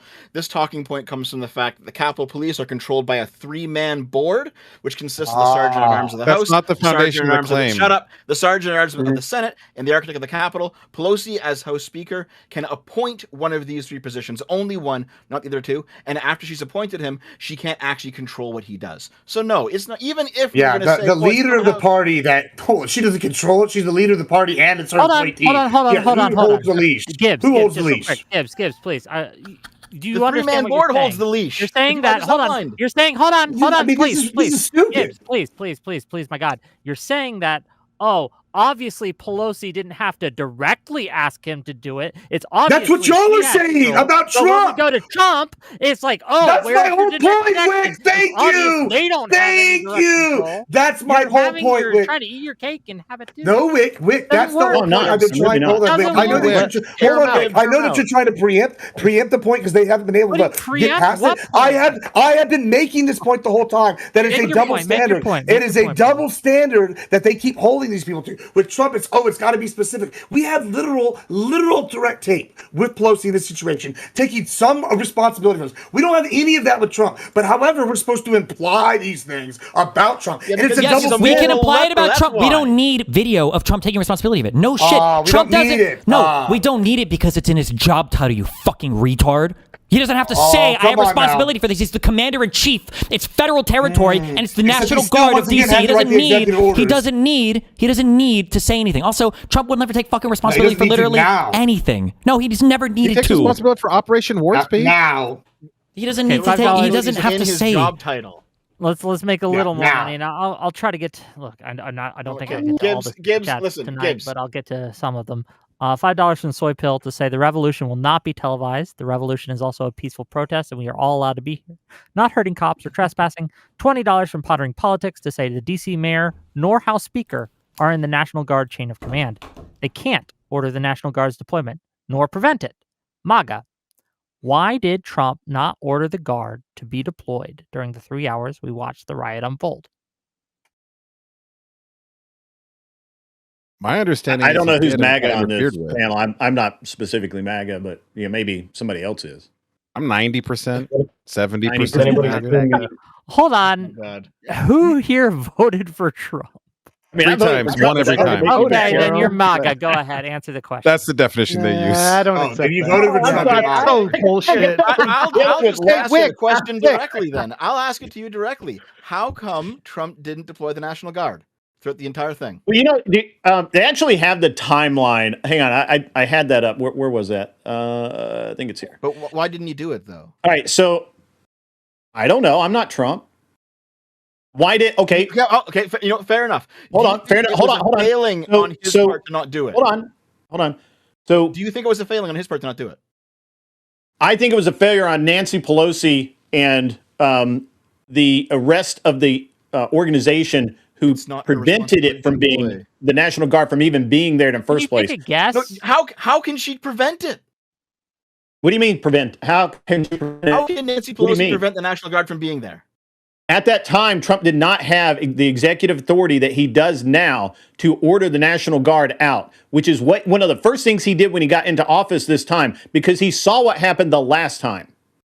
Mayor Bowser requests National Guard for traffic management on 12/31. On January 3rd, President Trump agrees with Chris Miller to activate National Guard to support law enforcement. Can I just ask you, Grid? Yeah. Do you think if Trump had asked for the National Guard that they would have come? I don't think there was time. I mean, I personally don't think that there was time to mobilize them. Depending on, I don't remember where they were staged like off-site. What if he asked the day before? Was happening and it was happening. I could only hear one of you. I'm sorry. That's fine. Just from the website here, and I'm reading directly. It says this authority to activate the D.C. National Guard has been delegated by the President to the Secretary of Defense and further delegated to the Secretary of the Army. The D.C. National Guard is the only National Guard unit out of all the 54 states and territories which reports only to the President.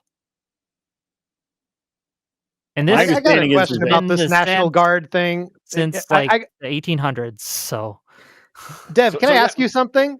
Can I ask you something about the National Guard? Hold on, wait. I want my initial question answered first then. So, was it a failing that Trump didn't do it? If they were close enough to respond, I think so. Yeah. I think he probably should have. Okay. I have a question though, Dev. It was a failing that they weren't there in the first place.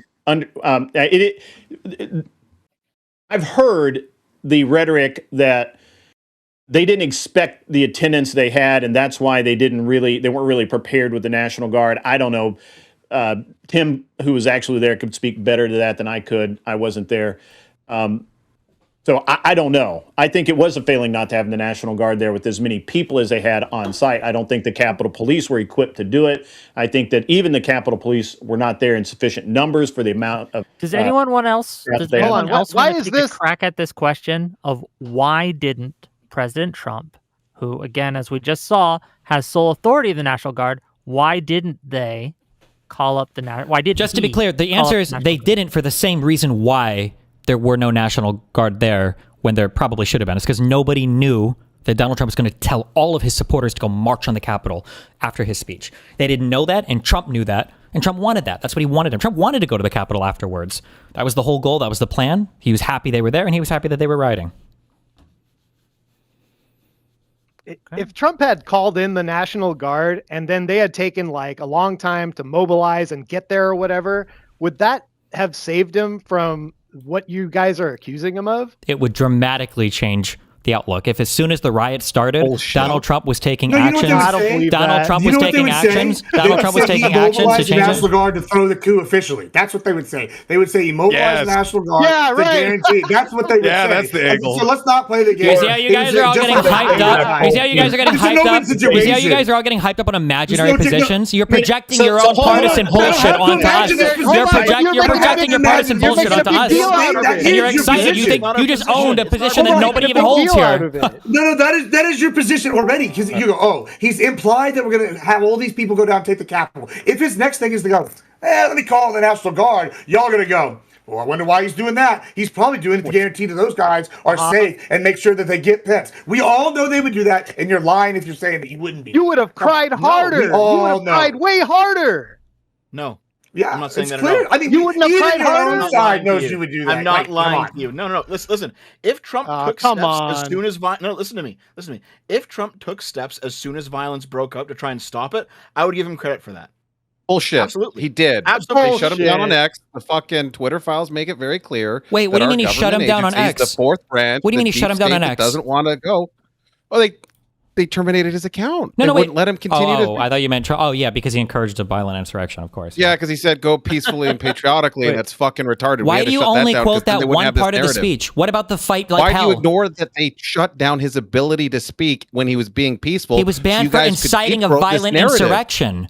You deep throat this narrative. I don't know why you can't give it up. Because we say that he incited a violent insurrection for inviting everybody to the Capitol because that's what happened.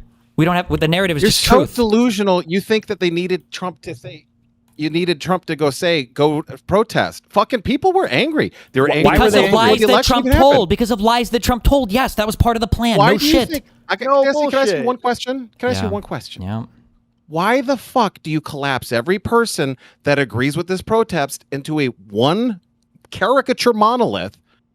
Why? Because almost every single lie. Because almost every single lie originated with Donald Trump. Give me an example of one that didn't.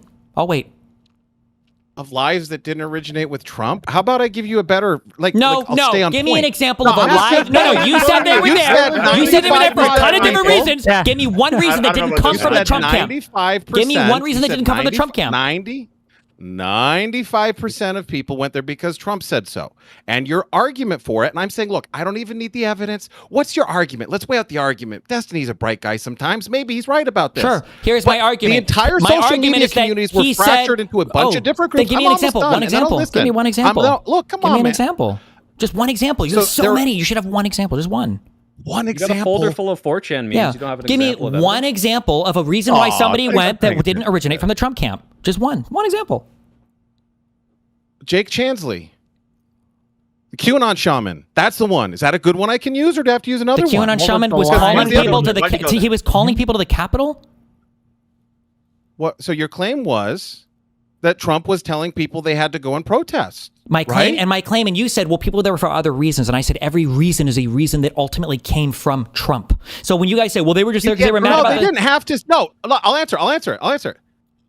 Everybody that is concerned about mail-in voting didn't learn that from Trump. They did.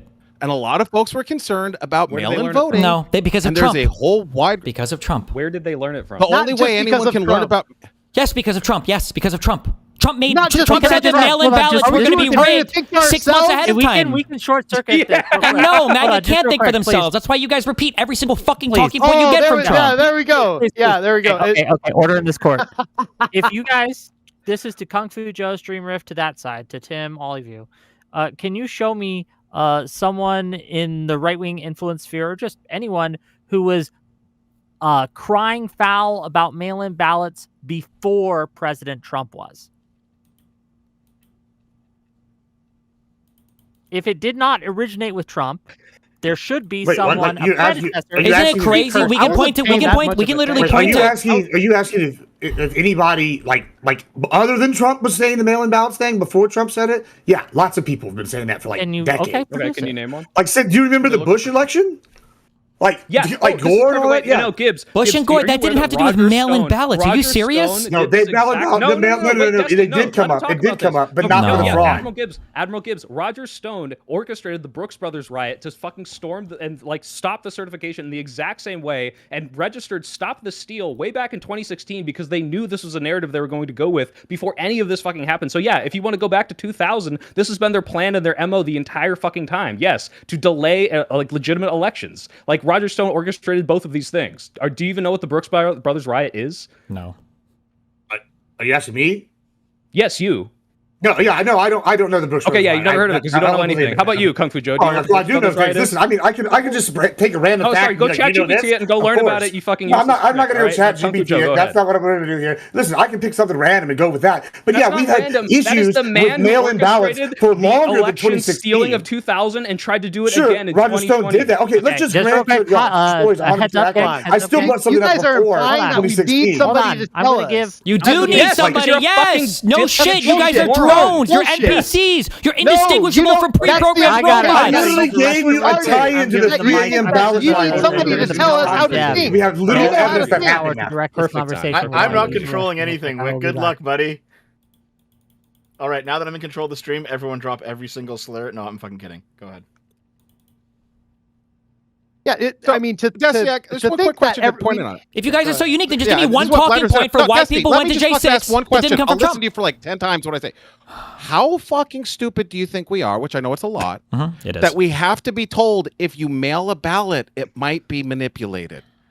That's not complicated. That's like saying water is wet. Lowest IQ. And despite all of these claims, post office says don't take a $20 bill and stuff it in an envelope because it's not safe. Claims, you guys weren't able to prove any voter fraud whatsoever.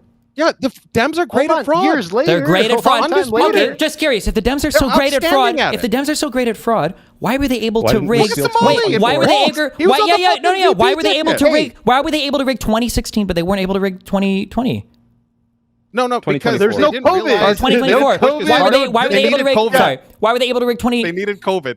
Why would you need COVID to rig it? No mass mail-in ballots. Wait. Why couldn't you? They why thought couldn't they you were use? going to win in 2016. Oh my God, dude! It's the same talking point. It's the same talking point. They thought they were going to win, so they didn't try to rig it. Why is it just a talking point? Oh my God! Because you have no proof. It's not logic. No, it's not logic. If you rig something, you rig it to rig it. You don't not rig it when you think you're going to win. What are you talking about?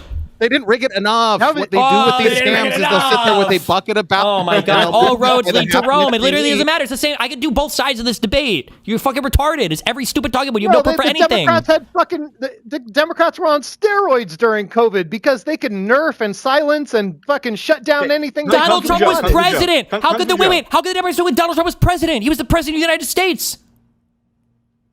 We did great, Wick. Okay, the states, all the different states have their own autonomy. Trump is like the president, yeah. The president has no control over what's going on in the states at all. The CDC doesn't issue guidelines. The NIH doesn't issue guidelines. That's not what I said. Then why are you abdicating You're not making any strong claims because you're going to run away from gonna, anything that immediately no, gets hold on. Are you going to tell me? moron. Are you going to tell me that the states didn't have autonomy in controlling their own COVID? I'm saying that the states get a whole bunch of autonomy when bad stuff is happening, but when a Democrat is in charge, apparently the president has all the autonomy. You're just gonna. You came here to dodge and dance. I'm not dodging. The reality is the states have some degree of autonomy, yes, but largely the states follow federal guidance, right? Don't the states generally follow? Don't the states generally follow federal guidance? Yes or no? There's no fucking point. Why should I answer your questions? I just answered yours because I answered your question. You dodge all mine. Because I answered yours because your answers are retarded. They're wrong. They're stupid. You're uninformed. You don't know what the fuck you're talking about. Okay. Yeah, says the guy who says that. Oh, we need influencers to tell us what to think, right? You have an influencer president. What do you have a celebrity president? Of course you need influencers to tell you what to think. And he tells me retards everything Joe Rogan. I don't even like the guy. What major policy position do you disagree with Trump for the last year on? Like being a Shabbos goy for Israel. Yeah, how about that? There we go. Nice. There we go. And but that's the same thing you're accusing. Oh my God, so good. But hey, you're a Shabbos goy too. I know it's coming up on 3 hours now, and I want to give people a chance. If they need to go, they need to go. Tim, do you have anything for Trump? Or I'm sorry, do you have anything for Destiny or Dev here? I actually think Destiny is Trump now. I think he has inherited all of Trump attributes. So I appreciate that alignment. Destiny, you're going to agree with everything he says, then, right? Do I have anything that you know what ballots are allowed and what ballots aren't? What's safe, what's not? Grid. Also, it's a quick thing. Earlier, this Milwaukee voter fraud thing was brought up that apparently somebody got convicted for in March. This person was helping the Republicans rig the election. I don't know why that was even brought up. No, I looked that up. That was not the law. Is that true? If you're talking about jury finds former Milwaukee election official guilty of election fraud, Zapata or whatever, is that what we're talking about? Nope, that is not what I was talking about. Thank you. I appreciate it. That was a good dunk, though. What was her name? It was something Vaughn, if we recall. Yeah, good misdirect. It was, here we go. Let me just pull her name back up. I had that right here. But yeah, Vog is her name. Yeah. How do you spell it? How do you spell it? VOGG dash Vog. Yeah, let me find it. While he's looking that up, I want to give the mic to Soy Pill. Soy Pill wanted to jump on for a little bit. Did you have anything specific to say, Soy Pill, or are you just here to fuck around? I believe I already asked the question. I mean, these people can't answer anything. The Claire instant there's like a very clear question to go in and say, "Hey, dodged every question. why didn't Trump send in the fucking National Guard for hours?" And your answer is fucking silence. Oh, actually, I'm not MAGA. I'm not MAGA. Here, let me talk about. You guys don't have a fucking. Let me talk about answer that. To this. Yeah, go ahead. This point is fucking nothing. This question does fucking nothing. And no matter when the National Guard showed up, it would have not have saved Trump from any accusation you guys are leveling today. This point is fucking. I'm sorry. Your answer to this question is, hey, hold on. You would just move the goalpost, therefore I don't have to answer the question? No, I didn't. No, here, let me ask you, Soy Pill. Did the National Guard show up? Yeah. Did the National Guard show up? Yeah. They did. Yeah, thank you very much. Thank you. So it doesn't matter when the fuck they showed up, does it? Did they show up a week later? Did they show up a month later? No. Did they show up when the hours later? It doesn't matter when they showed up. What do you mean it doesn't matter when they showed up? Thank you. It doesn't matter. Why doesn't it matter? It would absolutely matter. Timing. You're the one saying that it's in. Yeah, that it. Okay. Oh, it matters how soon they got there. I am saying that. Why would it not matter when they showed up? What if he called them and then they lagged it and they took some time to get there? They didn't do that. Yeah, but he fucking didn't. What do you mean? And if he did, it wouldn't have saved him from any of this criticism right now. None of it. You would have still. No, you're stupid bullshit. Fucking moron. If he called them the instant the virus broke out and they took 2 hours to get there, I'd say, wow, it seemed like he did the exact right thing he was supposed to do, but he didn't do that. No, they would have probably said, "Oh, the National Guard's there to like solidify the takeover." Also, as a quick fact check, that Vog person you brought up, box with shadows. Vog was the boss of the person who got convicted. This Vog was not the person convicted. There's an open investigation into Vog, which I was into. So not the conviction. So you lied. So the person. Hold on, no. Once again, I said the head of the department in which there was a conviction for multiple cases of voter fraud, and then now we have emails directly tying her to the 3 a.m. voter surge in Wisconsin where he won by 0.67%. So, hey, yeah, I think it was 100% accurate. What? Everything I just No, said. what happened was the Zapata person tried to prove that there was voter fraud by fraudulently requesting ballots. She got caught, and then she got convicted for it while trying to prove it was happening to the Democrat side. And there's what is the new investigation? evidence, which I've already been posted in multiple places. It's a new investigation. Let's talk about 67,000. It's a whole thing. Hold on. Let me make a little money here. First of all, $20 from J6ers. If Trump called in the National Guard the second the violence started, it would wildly change my perception of his character. The record would show it, even if they arrived late. That chatter's lying, Wick. They couldn't possibly be like holding himself to a standard. It's not true. Yeah, the funny thing is, it doesn't matter to any of the fucking. It doesn't matter to anybody here. But like, I thought that Trump was completely in the clear. It wasn't until I argued this up till 2022. I didn't think Trump did anything wrong. It wasn't until I looked at the timeline and everything else, and I saw all the people that were texting him, his own children, begging him. Sean Hannity, like so many people from Fox News, so many other lawmakers were begging him, please call these people off, and he didn't. He just sat in his fucking room watching TV while him and his crony fuck Giuliani were making phone calls to congressmen trying to encourage them to change the election outcome. Okay, yeah, $100 from Zone. Well, I was just going to say, wait, like the same thing was like, I just thought this was a fucking protest that got out of hand until I knew that it was organized by like Roger Stone, and it was the exact same MO as what they did with the Brooks Brothers riot, and they had planned this from the start, and there were false electors. Like, if you can look at all of that and say, oh, but oopsie, he didn't mean to like have them storm the Capitol and delay the certification, like, you're just fucking retarded. I don't know why we waste time with these people. And we already had, like, fucking Steve Bannon said this in advance in that closed room. We hear his thing on audio recording. Roger Stone said in advance, Trump is going to declare victory the night of, no matter what, and he's going to throw out bullshit about the mail-in ballots, which he tried to do. He literally tried to do that. He tried to declare victory. You heard them all call Fox News and try to bully them out of their election call because they were so ass-pained that they called Arizona correctly because they needed to throw up as much confusion as possible. Like, this is all planned in advance. And unlike you retards with your conspiracies with zero proof for fucking anything, all of this is just out in the fucking open. And all of the former Trump allies, all the people that used to be his friends, isn't it crazy that all of them now testified against him? All of them fucking hate him. That Barr turned against him. That his personal attorney Cohen turned against him. That all of his former attorneys, people like Sidney Powell and Giuliani and Mike Eastman, are all fucking disbarred over and over again. That all of their testimony died in court. That these cases all died on standing, which is the easiest fucking thing in the world to pass, by the way. That every commission he put together to find voter fraud, none of it was ever fucking found. You don't know a single positive conviction related to anything that you bring up, and the only stuff you bring up is actually convictions of Republicans engaged in voter fraud, like people like Tina Peters or the Milwaukee person you just brought up. Like, you have nothing. You have absolutely nothing for any of this. $100 from Zonia to say, even the videos of the protests that you retards were at, you couldn't even justify it on the videos that we watched earlier. It was the exact opposite of what you guys were claiming, and you were there. I mean, it says time to trim the fat, trying to get rid of people who aren't contributing. We're not doing that right now unless you pay me a little more money. But I'm going to $100. Look. I think they're going to get what they want anyway. Goodbye, everybody. It's been lovely. We're gonna close up soon, but I do want to get to as many super chats as possible. There's probably too many to get to. I like that guy. He shouldn't have left. He said goodbye. He said he was leaving. I know. Fair enough. $20 from Raging Unicorn in the year 2026. Maggot scum need to buy rope and find a sturdy beam? Question mark. Thank you for $20. $5 from Are you allowed Audash. to read that one? They're allowed to send it.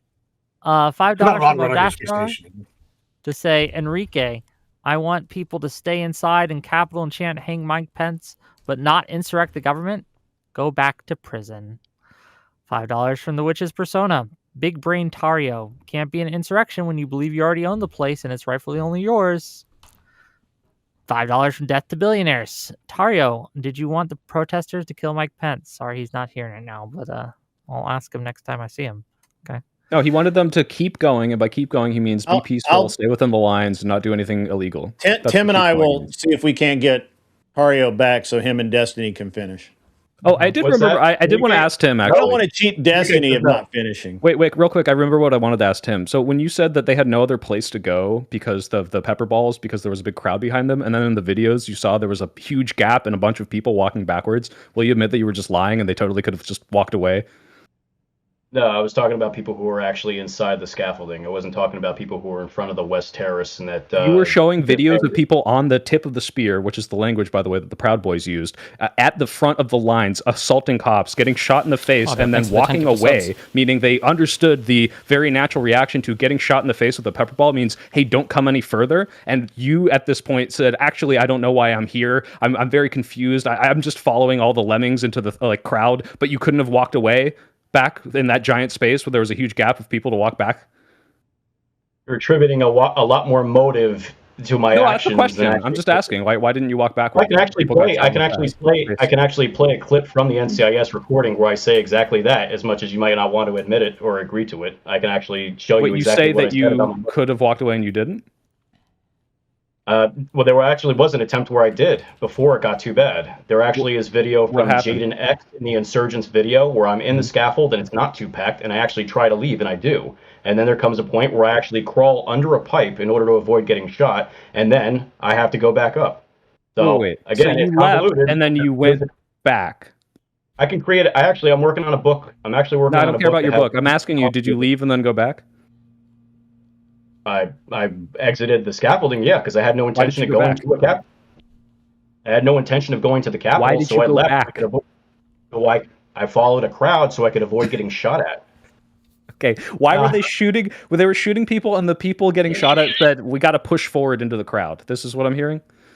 I'm telling you that I followed wherever I could go in order to avoid getting sprayed or shot at. That's the least resistance. And the path of least resistance was into the Capitol where people were shooting at your face, to be clear. Those who don't understand, and you can see this on video from someone named Taylor Hansen, who was interviewing people at the time, there were people who were being injured, and I jumped to help someone who was injured on the ground. As soon as that happens, I get up, Taylor Hansen puts a microphone in my face and tries to interview me. Yeah, there were a bunch of injured people in the Capitol. You were just trying to save them. To be clear, the other video evidence that you showed was, hey, they hit this old woman, and in the video you showed, she hit them first. So you just don't have any good evidence. I don't agree with your analysis, and neither do the people who were there and watched it happen. That's why they I know that all the people there watching it were just as retarded as you were. I guess you were there too. But yeah, like I don't agree with the people that were assaulting the police officers. I saw plenty of stuff like that. So hold on. Just to be completely clear then, Tim, are you saying there was no way for you to just leave and go home? You were stuck there? There was nothing you could have done? If I were to people around me and force my way, yeah, I mean, I suppose I could, sure, but that's not really, like, you got to put yourself in the mind of the person who's there. I walked into the area not knowing there was a restricted area. I see people getting mason sprayed. My immediate reaction is to get away from that, and that's what I do by going inside the scaffold. At what point did you realize they were getting mason sprayed because they weren't supposed to be there? Never, until I left. Actually, why do you think they were being maced and sprayed then? What did you think the mason spray was? At the time, I didn't really think. At the time, look. At the time, you didn't think. No, that was pretty clear, buddy. But I don't understand. Let him answer. Why? Because you just gonna give some fucking retard justification. Let him answer the question. Let him answer the question. If not, like, what did you think that they were getting maced and pepper sprayed? He thought it was Holy Festival, you know, that like Hindu thing where they like spray everyone with colors. And he look, if he's going to keep spurging, that's fine. But if I already offered to give you the NCIS recording where I say, hey, look, I just showed up for a protest and then I got pissed off because they started shooting at us. I want to know, why do you think they were doing that? Why do you think that they were spraying people? At the time? Yeah. You can think it's retarded. At the time, I thought it was because I was a Trump supporter and these cops were attacking us because we wanted election integrity. That's what I thought. That's how it felt. I had gone days without sleep. I was a union rep. I worked overnights. I only got to the Capitol the first day. I was tired. I hate when I don't get enough sleep when I break into the Capitol. I hate when I. Look. Maybe if you didn't suck dick, that you'd have a different perspective. Like, wait, that's your case. Oh, you got me, bro. Yeah, sorry, you're gay. So you don't know what it's like to be tired. I worked overnights and I was exhausted. I had adrenaline pumping. I mean, you bring up like sucking dick. It sounds to me like if you wound up in a room full of dicks, you'd suck your way through every single one to get out because you don't know how else to leave. Like, I mean, that's your story, right? Like the reality is, you have a military background. As soon as they started fucking tear gassing people, you threw your mask up. You were crawling around. You were running around. You were giving orders to people. You were barking shit to other people. That's what you were doing the whole time. You knew the people. You were helping people advance into the Capitol. Yeah, you were helping people advance into the Capitol. Lifesaver, and I tried to help people who were into the Capitol. Yes, get into the Capitol. That's what you were running around doing. Yeah, I know you would do it again, of course. Trump pardoned you guys. Why wouldn't you? You should do it again. Yeah, you have no reason not to. Well, I do got to make a little more money. $50 from Robert to say $50 to the GOAT panel host. Thanks, Wick. You're welcome, and thank you for the $50. Wow, That's so enough nice. to make him take his shirt off. I can't believe he didn't ask. Well, he could have. $5 from Pottering Politics. Has Mr. Election Integrity ever called for it in any state ever won by Trump in 2016, 2020, or 2024? That's the. I think you're talking about you, Gibbs. What's the question? What was the question? He's asking all the MAGA folks why Donald Trump won't call for any sort of investigation into any state that he won. Well, that's interesting because there is an investigation in Texas going down, and Ken Paxton's already arrested 21 people, I believe, from Blue Lac. They were sitting there and getting illegals to vote. So, yeah, signing them up. So, yeah, there is an investigation in Texas. So Donald that's at least Trump one called for this investigation?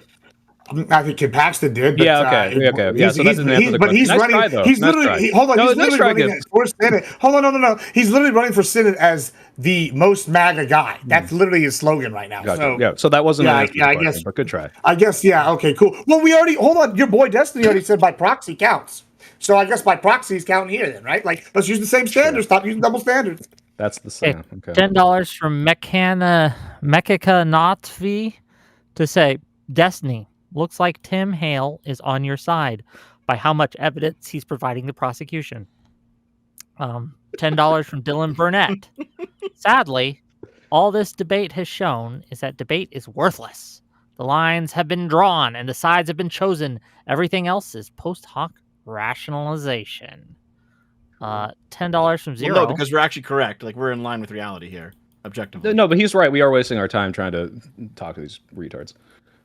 Well, you know why it's interesting. You know why it's a waste of time? Because, well, my favorite part about the 2024 election was that nobody gave a fuck about January 6th. I would say you guys are the ones wasting your time here.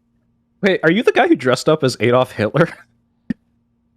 Yeah. No, nice try, buddy. No, it is not you, Tim Hale. You're irrelevant to me. Oh, okay. Okay. $10 from Zero to say it didn't take long for the January 6ers to break out the I don't know about that defense. Ask them if they would look into the Dominion lawsuit case and come back to discuss it. Which one? Anyone, I suppose. Well, so I actually, I don't know. I mean, obviously, I understand that nobody cares about anything but the presidential race, but there was a case, I believe there was one in Atlanta or somewhere in Georgia and another one in, I believe, in Virginia. By which case they mean the $700 million lawsuit with Fox News that Fox News settled. That's a specific case they're talking about. Oh, almost certain. Yeah, I don't care. I mean, I just don't care. That's been legislated. I mean, not legislated. That's been gone over 20 million times. You just don't care when Fox takes the biggest L of all fucking time. Okay. With collaboration from the president. Yeah, I don't get my news from Fox News, so why do I give a fuck? Okay, Josiah, you have some things to say. Go ahead. Yeah, I was asking that Tim guy. That was my super chat too. He said that the reason for being at the Capitol is like, well, just those of us who were pissed off about election integrity and demanded it. That's why the cops are shooting at us. And I'm curious, has this guy ever called for election integrity or audits in states ever won by Trump in any election? Tim, have you called for it in 2020, 2016, 2024? Or only when Trump loses do you care about election integrity? No, I care about election integrity in general, but when have you ever called for it? I understand, but when have you ever called for it? I mean, never thought besides the Bush election in 2000, I don't recall an instance where there were claims of mass voter fraud. I never felt the need to attend. So suspiciously, you only think that voter fraud ever occurs when it disadvantages Trump? Never said that. I went to January 6th primarily because, as a history guy, I thought it would be a historic moment. I thought you were there because you were demanding election integrity. And now I'm confused. Right. What's your fucking motive, man? Which is, you can't let him say, as a history guy, and ignore the fact that he dresses up like Hitler. Wait, why would we think a protest would be historic? Sorry, you're confused. I'm sorry you're confused. I went there because I thought it would be my last opportunity to see Trump speak in a public speech. Either it would be his last speech. You said the reason you thought that you were getting shot at and hit with pepper spray and bullets and shit was because you're MAGA and you were demanding election integrity. Yeah. Okay. And that happened after the fact. So if you were demanding election integrity, when did you ever demand election integrity about any state ever won by Trump in any election? He's run for president 3 times. Yeah. So I went there after the fact. I didn't know there was going to be any event at the Capitol. I went there after I went to the Ellipse. I didn't intend to go to the Capitol at all. I went there in a suit and tie. I intended to hear a speech. Yeah. Go So home. when President Trump told you to go to the Capitol, that's when you went to the Capitol. Yeah, after I heard that we're going to peacefully march to the Capitol. So you were there because of Trump. Yeah. I was there because I wanted to. Yeah, I wanted to have the protest. But I understand. Didn't I you understand spend what 40 you're trying to fucking do. minutes like joining with your teammates, saying that there was like multifarious reasons why people were there that had nothing to do with Trump? Hold on, you're being a little disingenuous. I'm not one of those people. I named some people who went there to protest COVID or to have a sit-in or anything like that. But I went there because I wanted to have a protest, and that's what my phone video shows. And what were you protesting? I believe that I was protesting a stolen election. So you were worried about election integrity. All right. So I don't think you know what you're talking about. I think you're trying to rewrite reality in real time. I think you're imputing motives that don't exist. My question to you is, if you're so concerned about election integrity, and you just explained that was why you were there, have you ever been concerned about election integrity in any election other than 2020, like the elections that Trump won? Or do you think voter fraud Bush Gore exists in elections where Trump loses? Yeah, Bush Gore is a good example, but I was too young to vote. Great example. Okay, that's great. That was, 24 years ago. I'm asking about Trump. Ever since Trump has been in play, he won. Well, I don't have to worry about it because literally every single time Trump runs for anything, people are going to say he didn't win, and there's going to be. Tim. Hey, sweetheart, I'm talking to Tim. I don't give a fuck. I'm tired of you going circular. No one cares about you. Hey, listen, go back to fucking your sister, okay? Listen, Tim, I'm asking you. Listen here, cousin fucker. Why don't you go back to wherever the fuck you came from? Were you concerned about election integrity in any state or election won by Trump? Nobody gives a shit, asshole. Tim. Again, nobody gives a shit. Tim, do you want somebody to answer for you? What was the question? The same question? About fucking yes, Trump winning? Have you ever been concerned about election integrity in any state or election won by Trump? So 2016, 2024? You mean the one time Tim was able to vote for Trump? What does voting have to do with being concerned about election integrity? I can list some other examples of election integrity. No, Gibbs, I'm not fucking with you because listen, I'm sure you're more principled than this guy. I'm testing this guy's principles. Yeah, this guy doesn't give a fuck about election integrity. To him, election integrity means Trump lost and it must have been stolen. Josiah, just to be clear, this guy is like actually an avowed white supremacist. They found Mein Kampf and the Turner Diaries in his house. Like, yeah, no shit. Like, this guy's like straight up. I don't know what that means because we know he probably can't fucking read it. He can't even answer questions. He's actually dodging the questions, to be clear. Like, he is a dumb fuck. Oh, obviously, he's playing very coy right now. Like, he's like, yes, I thought they were shooting us because they hated us. It's an auto loss. That's why he's not answering. I understand. Okay, Tim, do you have any questions? Honorable discharge, Tim. Do you have any questions for Josiah? Because he's asked some questions to you. I think it's only fair that you get to ask some questions to him. Go ahead. Yeah, go ahead, buddy. Yeah, no, I mean, the last thing I said, you talking to me or to Grid? Tim, you can talk to Josiah. You can ask questions to him now if you want. Yeah, I mean, I always care about, I always want a election that's good. I mean, what do you ask me if I went to protest against Trump when he won and I agreed that he won? No. I wasn't asking. No. Listen, and maybe you didn't hear me. I'll try again. I'm not asking if you protested any other elections. You said that you were concerned about election integrity. Okay. A principled person genuinely concerned about election integrity would probably have those concerns in every fucking election. But what we all know is that Trump supporters don't care about so-called election integrity as long as they get their preferred outcome. So my presumption is, as long as Trump wins, you think, oh, fuck, perfect election. We don't need to do audits or ask questions because my guy won. When your guy loses, then it's a stolen election, a rigged election, a fraudulent election, and then you're deeply concerned about election integrity. I was trying to probe the principle behind your concern, which I don't think you have. I think you are outcome-oriented. Trump wins, election good. Trump loses, election bad. Does that make sense? Yeah, it does. That's perfect. Wait, Tim, I have a question. When you dressed up as Hitler and went to your job and said Hitler should have finished the job, was it because a crowd of people were pushing you to do it?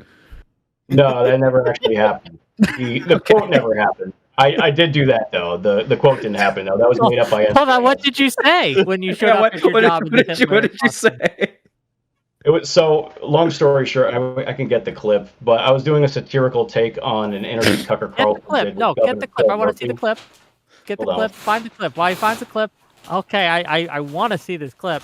Well, yeah. Let's give it. When you said Democrats might steal the presidential election through N-word rigging in reference to Kamala Harris, was this satire and was a crowd pushing you to do it because you couldn't walk backwards and not say the N-word?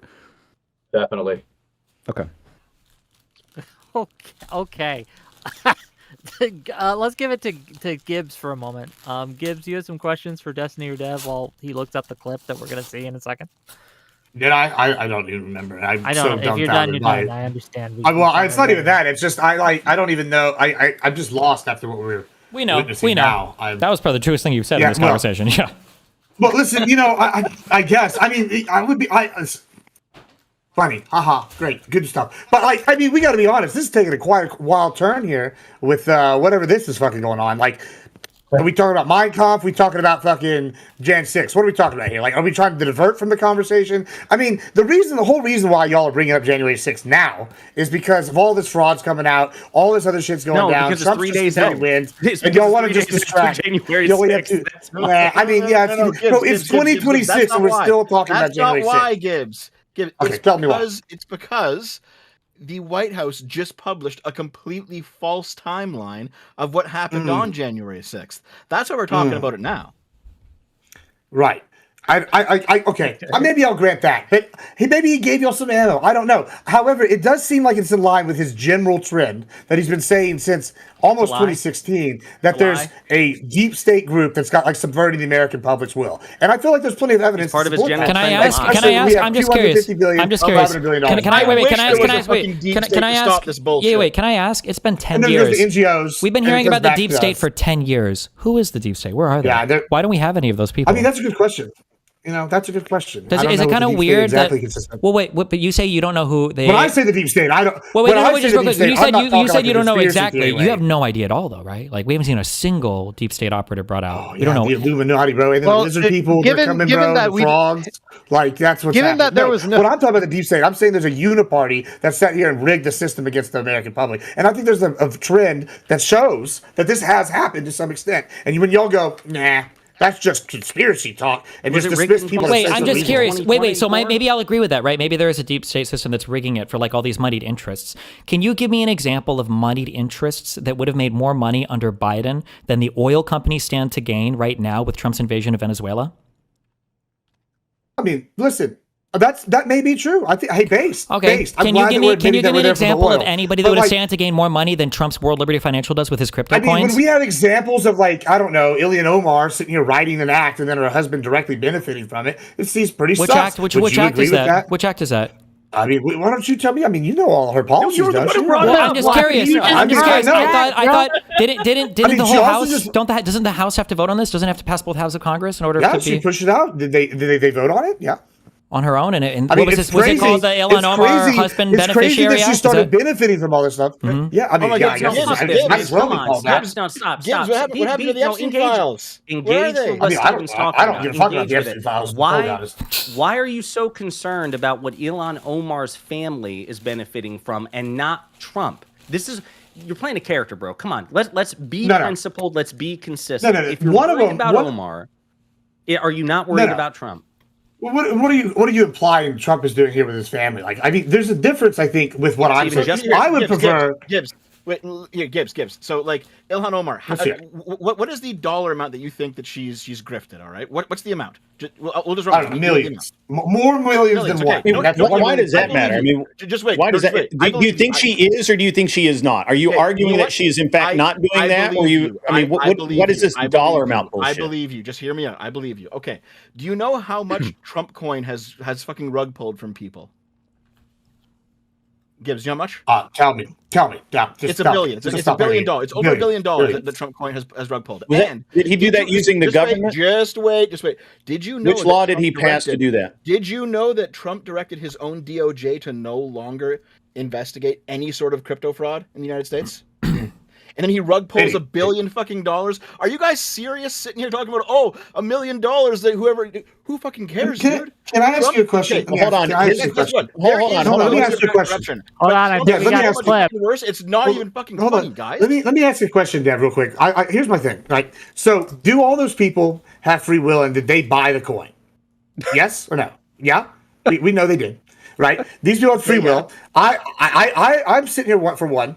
If you make a bad investment, that's on you, fam. Sucks to suck, right? Like Trump is the worst investment you've made in the past 10 years. Whatever. Sure, whatever. But when we're sitting here, that's different. Wasn't the rug pull? He wasn't president when the rug pull happened. Let me just finish your So whenever he goes and gives this coin, and y'all buy the coin, then the rug pull, whatever, allegedly, when Trump has talked about a lot of crypto stuff, there's even talk about crypto with Venezuela being a reason why we get there. But we're sitting here going, oh, that's bad. Okay, maybe they're lost some money. But that's different than using the government directly, like the Meals Act, which is the bill that Omar co-sponsored, and her husband has benefited directly from, making millions. You don't see a problem with that? I see a problem with the guy who is the chief crypto regulator, which is Trump, benefiting to the tune of billions of dollars from his own cryptocurrency. Who was president when the Trump coin was sold? Who was Joe Biden orchestrated the Trump coin as president. You're right. No, I'm just look. You're trying to say that Trump did something. This wasn't orchestrated by the federal government. It was a private citizen making a crypto scam to fucking steal money from his constituents, which thankfully Gibbs admitted is a bad investment in all his. Literally, Gibbs is making the point that a politician used political clout to steal money from taxpayers effectively, and you're arguing that Donald Trump, while he was not in public office. Somehow participated in a rug pull, and that is your argument. That's the best argument you can come up with. After he won the election. Sorry, wait. Wait. I have a question. One question. Politician steals from us, but this guy over here is private business. He fucked us too. Whatever. Go ahead, do you think that Donald Trump wasn't it the fact that wasn't it the fact like a baby? Wasn't it the fact that Hunter Biden did the whole Burisma stuff when Joe Biden was out of office? No, actually, the Burisma stuff was wild. Joe Biden was vice president of the United States of America. When you guys were saying that he was getting all of his money, when he was earning all of his money through all of the things that the Republicans investigated, didn't that all happen after Trump won in 2016? For the big guy. Wasn't that all happening after 2016, in the United States of America. Yeah, he was vice president when the 10% Look, less drugs, man. All of you guys, less drugs. It's going to help you out. Rick, I gotta go. I don't know about that. What is this? What are we watching? Halfway through it, you can see. I put that down. There we go. About halfway through this, you can see the clip that originated the Hitler mustache narrative about me. It was from a satirical clip, and I mean, it's kind of cringy now, but I enjoyed it at the time. Let's take a gander, gang. If you want to bring it up on screen, I am curious. Let's see. Oh my god! Now, the Bill of Rights, as you well know, protects Americans' right and enshrines their right to practice their religion as they see fit and to congregate together to assemble peacefully. By what authority did you nullify the Bill of Rights in issuing this order? Here it is. How do you have the power to do that? That's above my pay grade, Tucker. So I wasn't thinking of the Bill of Rights when we did this. It's a police state. It's a police state. It's like, it's a state of emergency, dipshit. I'm tired of seeing everybody acting like... don't get me wrong, on some level I'm sure there's people who would love to expand the power of the state for their own nefarious goals, but a state of emergency is not unwarranted. So, that's really all it's going to be for today. I'm sorry. What was that supposed to establish, Tim? I wanted to see the Hitler meme, and you showed me the Hitler meme. So I have one last. I have to go with it. But Tim, my last question is: if the Capitol Police had used potato guns that said "white is right" on them and shot frozen corn cobs at you like you did when you were 20, would this have been an acceptable way for them to tell you to leave? Probably. It would have been more recognizable. It would have warmed the cockles of his heart. So you're a fucking retard. I hope you rot in prison. Thanks, Wick. It's been fun. He already got his pardon, bro. $10, and then we're gonna wrap it up after this, right? Are you sure? $10 from Max Seifert. I'm sorry, €10. Ooh. Can you ask the Republicans if the shooting in Minnesota was justified, and if so, would the police at January 6th be justified in shooting all the people that tried to get into the Capitol? Yeah, I'll do it. Yes and yes. Shoot them both. Sorry, Tim. I love you, but you should have got shot. Wow. I'm gonna. So the police officers doing their job like that, and if they're shooting people with non-lethal weapons, hey, that's one of those. Shit sucks to be you. No, I think the question was implying could they use lethal force against the protesters, commensurate with what happened in Minneapolis? They're trying to test again. Well, that's a dumbass question because no lethal force was used. Except by Ashley Babbitt. Except against Ashley Babbitt. By the way, Ashley Babbitt. Hold on.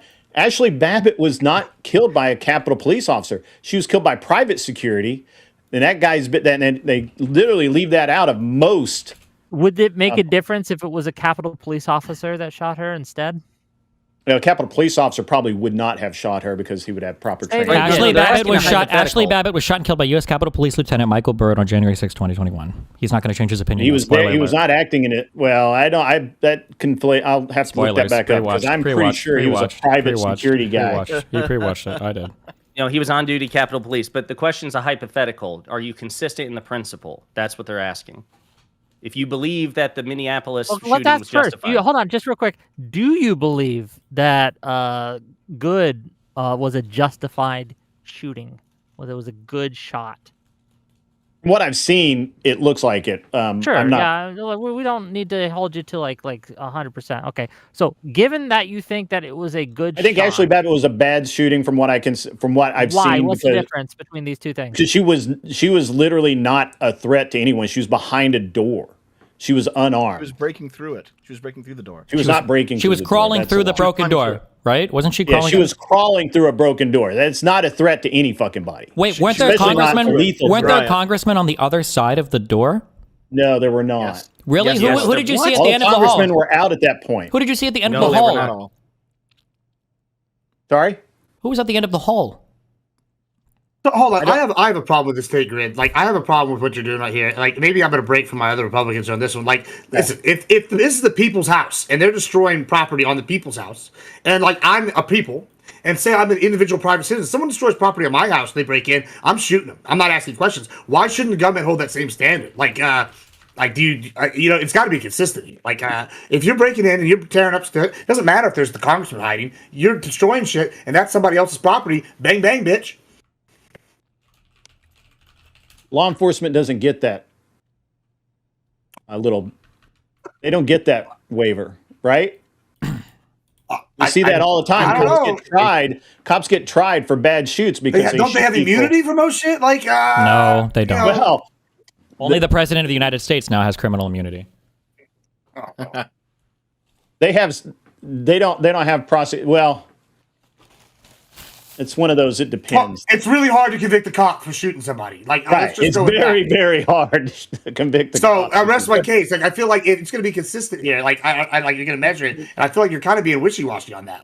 Just bite the bullet. You got to consider the mindset. Literally, I guess in this case. You can typically have to consider the mindset of the officer. At least I think in terms of this one with the shooting out. Is it not reasonable to think that the officer who shot Ashley Babbitt was in fear for either his life or the life of those he was protecting? That's a fair question. An unarmed woman crawling through a door who had to literally was. Well, wait, couldn't she theoretically have had a weapon in her pocket or something? I think it was a knife. Fuck! Shut up. She did have a knife in her pocket. It was a utility knife. Yeah. It was a utility knife. Sorry, my dog was barking at the same time. I thought he was asking a question. My bad. He was also, what about the other people? Weren't there other people behind her? What if more people like Tim accidentally wandered through after she crawled through? Maybe because he wasn't sure where he was. Yeah, so you can take this at. I would take it with a grain of salt because obviously he's not here. Christopher Grider has alleged that one of the sergeant at arms had whispered into the ear of Michael Byrd before the shooting, and that at one point Michael Byrd said, "Who's next?" after shooting her. indicating an intent. That's not my testimony. I didn't hear it. Yeah, Wait, but that would indicate intent to you, but Donald Trump making phone calls to politicians while his whole family, cabinet, and government are begging him to call in the National Guard doesn't show you intent that Donald Trump wanted the violence to continue at the Capitol? That's not enough? Yeah, how do you know that she meant, or he meant who's next to shoot? I can't imagine what other context it would have been. But, No, I mean, hey, again, I'm just relaying. Man. We got to apply the same standards here. We need something much more explicit. Who's next could be anything. Who's next for, I mean, that's fine. I'm relaying. Next shift, who's next to go, like, grab dinner? Who's next to, carpool?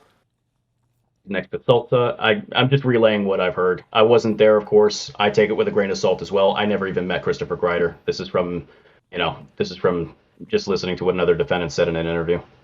Okay, so what if instead it was reported 60 to 80 House members and staffers, including Mark Wayne Mullen, Republican senator, was inside the exact area that Ashley Babbitt was trying to break into. So that's why the Capitol Police were in there. They were protecting dozens of House members. So what if instead of Ashley Babbitt, it was like a dude with a skateboard? And what if instead of the security guy, it was Kyle Rittenhouse?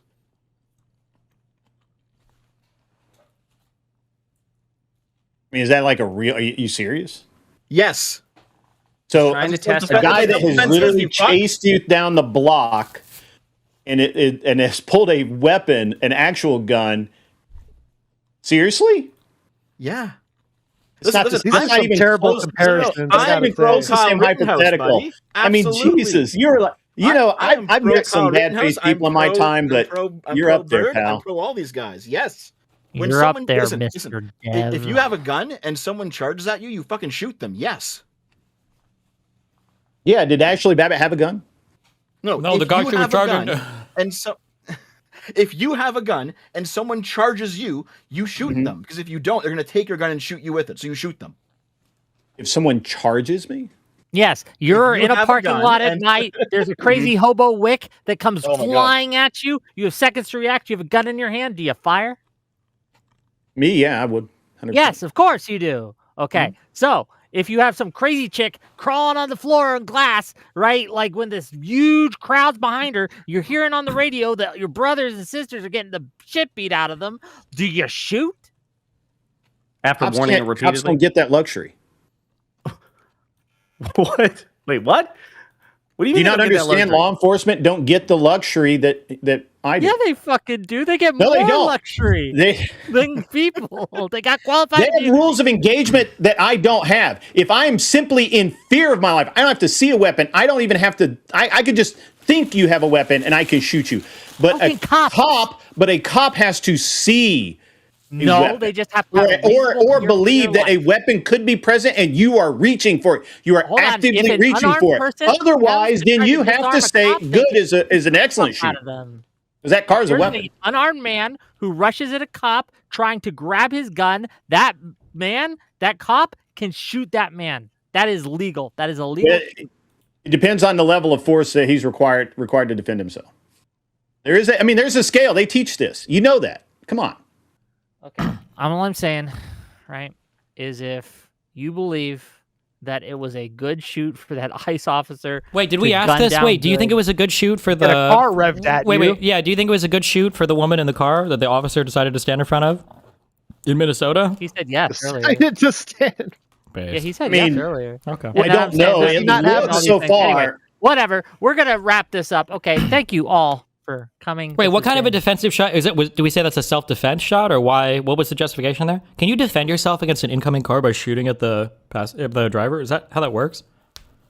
That's weaponizing a car. Yeah. So you will defend yourself. That's like look. I can't speak about any other state, but in the great state of Tennessee, a car becomes a weapon when you aim it at somebody, and you can shoot somebody. So just to be clear, that's not fucking true. If somebody was standing in front of me in a parking lot, and I'm gonna give you the code. That's great. Go find the code and read it from start to finish. And if you're goofing off with a friend in a parking lot, he's in front of your car, and you drive a little bit, and he pulls out a gun and starts killing you, he would not clear that. You're absolutely fucked at that point. And forget the Minnesota law. We can look at the DHS guidebook. We can look at the federal government guidebook. You're not supposed to put yourself in front of a car, which is obvious because one, a person can't stop a car with their body, and two, you shooting a person driving a car is not self-defense. You're not defending yourself. You'll just get ran over. What was that last bit? That makes sense. Not defending yourself. Shooting a driver of a car that's driving at you is not defending yourself. You're not defending yourself. You're just going to die. Did he die? What if you shoot? No, he didn't die because she wasn't aiming the car at him. Right. That's the whole point. She was initially. If you get shot in this veer, usually this is a whole other debate. And we can have it. I'm happy before to set up. Before we close, I sent one of my 10,000 super chats earlier today, and I didn't get an answer from anybody, ironically, other than ENRIQUE TARRIO, so kudos to him for having the balls to answer. My question is for the Trumpers here, since you all seemingly were okay with Pence just certifying Trump as the winner unilaterally, would you have been okay, I'd like an answer, if Democratic vice presidents had done that in 2000 or 2016 or 2024? Or is this only like a Republican rule? Wait, done what? Exactly. Rejected the lawful winner of the election. So in case, like 2016, I think was the example. So Biden was vice president at the time, presiding over Donald Trump's victory in 2016. Did answer that earlier. No, I don't. You did? Yeah, I did. What'd you say? I said it's good to question the results. If they move to I don't remember my exact words. Questioning results is fine. We do it all the time. We do recounts all the time. I mean, literally, we do recount. Like you guys act like we never recount. You act like we never question results of. No. It wasn't questioning the results and it wasn't recounts. My question is, like, because Devin and Destiny made the point that what Trump tried to do initially was just brute force, have Mike Pence just toss out the valid electoral votes and just declare Trump the winner. That was like the kind of crude initial approach. My question is, would you have supported Joe Biden in 2016 or January 6, 2017, doing that with Hillary Clinton, saying, fuck Trump, we're rejecting the electoral votes for him, and we're declaring Hillary Clinton the winner? Would you have been okay with that? This is what I remember. No, I wasn't particularly okay with the way Trump conducted himself. I wanted recounts. I wanted all of the stuff to be above board. So you made a bunch of dumbass. You continuously make a bunch of dumbass comments about we're all MAGA. Gibbs is certainly not fucking MAGA. I don't know about Kung Fu Joe. I don't care how you identify yourself. As far as I'm concerned, you're MAGA. So what about the other two? Yeah, okay. So fuck off then. I'll say maybe I would be okay with it. I like, if you believe in the Electoral College, then, at some point you have to believe that they're going to do something, or they're like a check that's there to be needed to stop, a dictator or something, or like say a certified false election or something. So maybe if they presented enough evidence that they didn't certify it, I might be okay with it, for both sides. I don't know. I can't say again. I've got a soft spot for you because I think you're relatively principled of the four people here. We can talk about that later, but I am interested in the two that I don't know, Tim and the other guy. What about you guys? I kind of agree. I don't think it would be nefarious for Democrats to try to do whatever they could to pull a rabbit out of their hat. I think that's the nature of politics, and it reminds me of the election between Jackson and Quincy Adams. People make maneuvers behind the scenes. You could call it dirty, but if Democrats did that, I wouldn't expect them not to try to win. Tracksuit guy, what about you? Excuse me? Tracksuit. You're in the tracksuit. What about you? Yeah. It's the Kung Fu Joe, that is. Anyway, yeah, if you want to try novel legal theories to challenge the system and challenge election results, go right ahead. Okay, and then my last question is for Dev and Destiny. Do you believe them when they say this? No, they would fight. What they would do is, because nobody ever violates their principles, what they would do is they would fight tooth and nail, but then they would say, well, it's okay for you guys to do it, but it's also okay for us to fight against it because we understand the political realities, or say it would be some real bullshit or whatever, as they would say. Dev, what about you? Do you believe them? Mind reader. Not really. No. Okay. No, I've seen too much right-wing hypocrisy over the years now at this point. $10 standards. Sure, $10 for multi-Rommel. What's the point of asking that question then? Sure. Retarded. Hold on. The point of asking that question was to see if you were, for one, able to even engage with the question at all. Will you admit to a principle? And then what is that principle? And then is your answer believable? And what's the second part of the question? That was yeah, I mean to be clear, because I really don't want to pick a fight over it, but like you guys hesitate, like you were so hesitant. Even my boy Gibbs, like you hedged because you know you would be very upset. Well, I can think of scenarios on the right. I can think of scenarios like on the right. Like I've said this several times. You know, it's sometimes better the devil you know, right? Who you're voting with and what all these kind of things. And like, say the wrong contingent of righties took power. There's an immediate like reaction that I would have and be like, no, I'm out. Like I would want this investigated. I want these people to stop. Who's the wrong contingent of righties? There's several groups. We don't need to go down the list, but like there's a lot of them. Name and one. So like when I'm okay, I don't know. It may be the fucking like Ku Klux Klan or some shit. Like they fucking snuck people in, or like you got like some like crazy fucking maybe a white supremacist. Yeah, that's a bad one. Yeah, maybe or like some religious fanatic group, like somehow gaining enough power to get in. I'm not exactly the most religious person. Took over the government. Okay, it would have to be a pretty fringe Christian nationalist. But I mean, yeah, but sure. I know you're trying to pigeonhole me here. They're like definitely. Wait, you understand that half the conservatives on this panel right now are basically white nationalists, right? You do know that, right? I don't even know if they would deny it. Well, you know, I'm not no fucking white nationalist. Listen, okay. I'm not a white nationalist. I'm fucking Mexican. So, like, listen, I'm just saying, when we're sitting here saying these things, there are scenarios on the right where I would be like, oh, God, yeah, I fucking want this stopped. Like, so, yeah, I think that's fair. And on the left, I think they would be the ones to do it. Okay, this is to Multi-Rommel, or from Multi-Rommel for $10. Can you ask the Trump supporters, let's say hypothetically Trump was charged with insurrection and he was 100% proven guilty. Should he have been able to run for his president in 2024? It's like begging the question.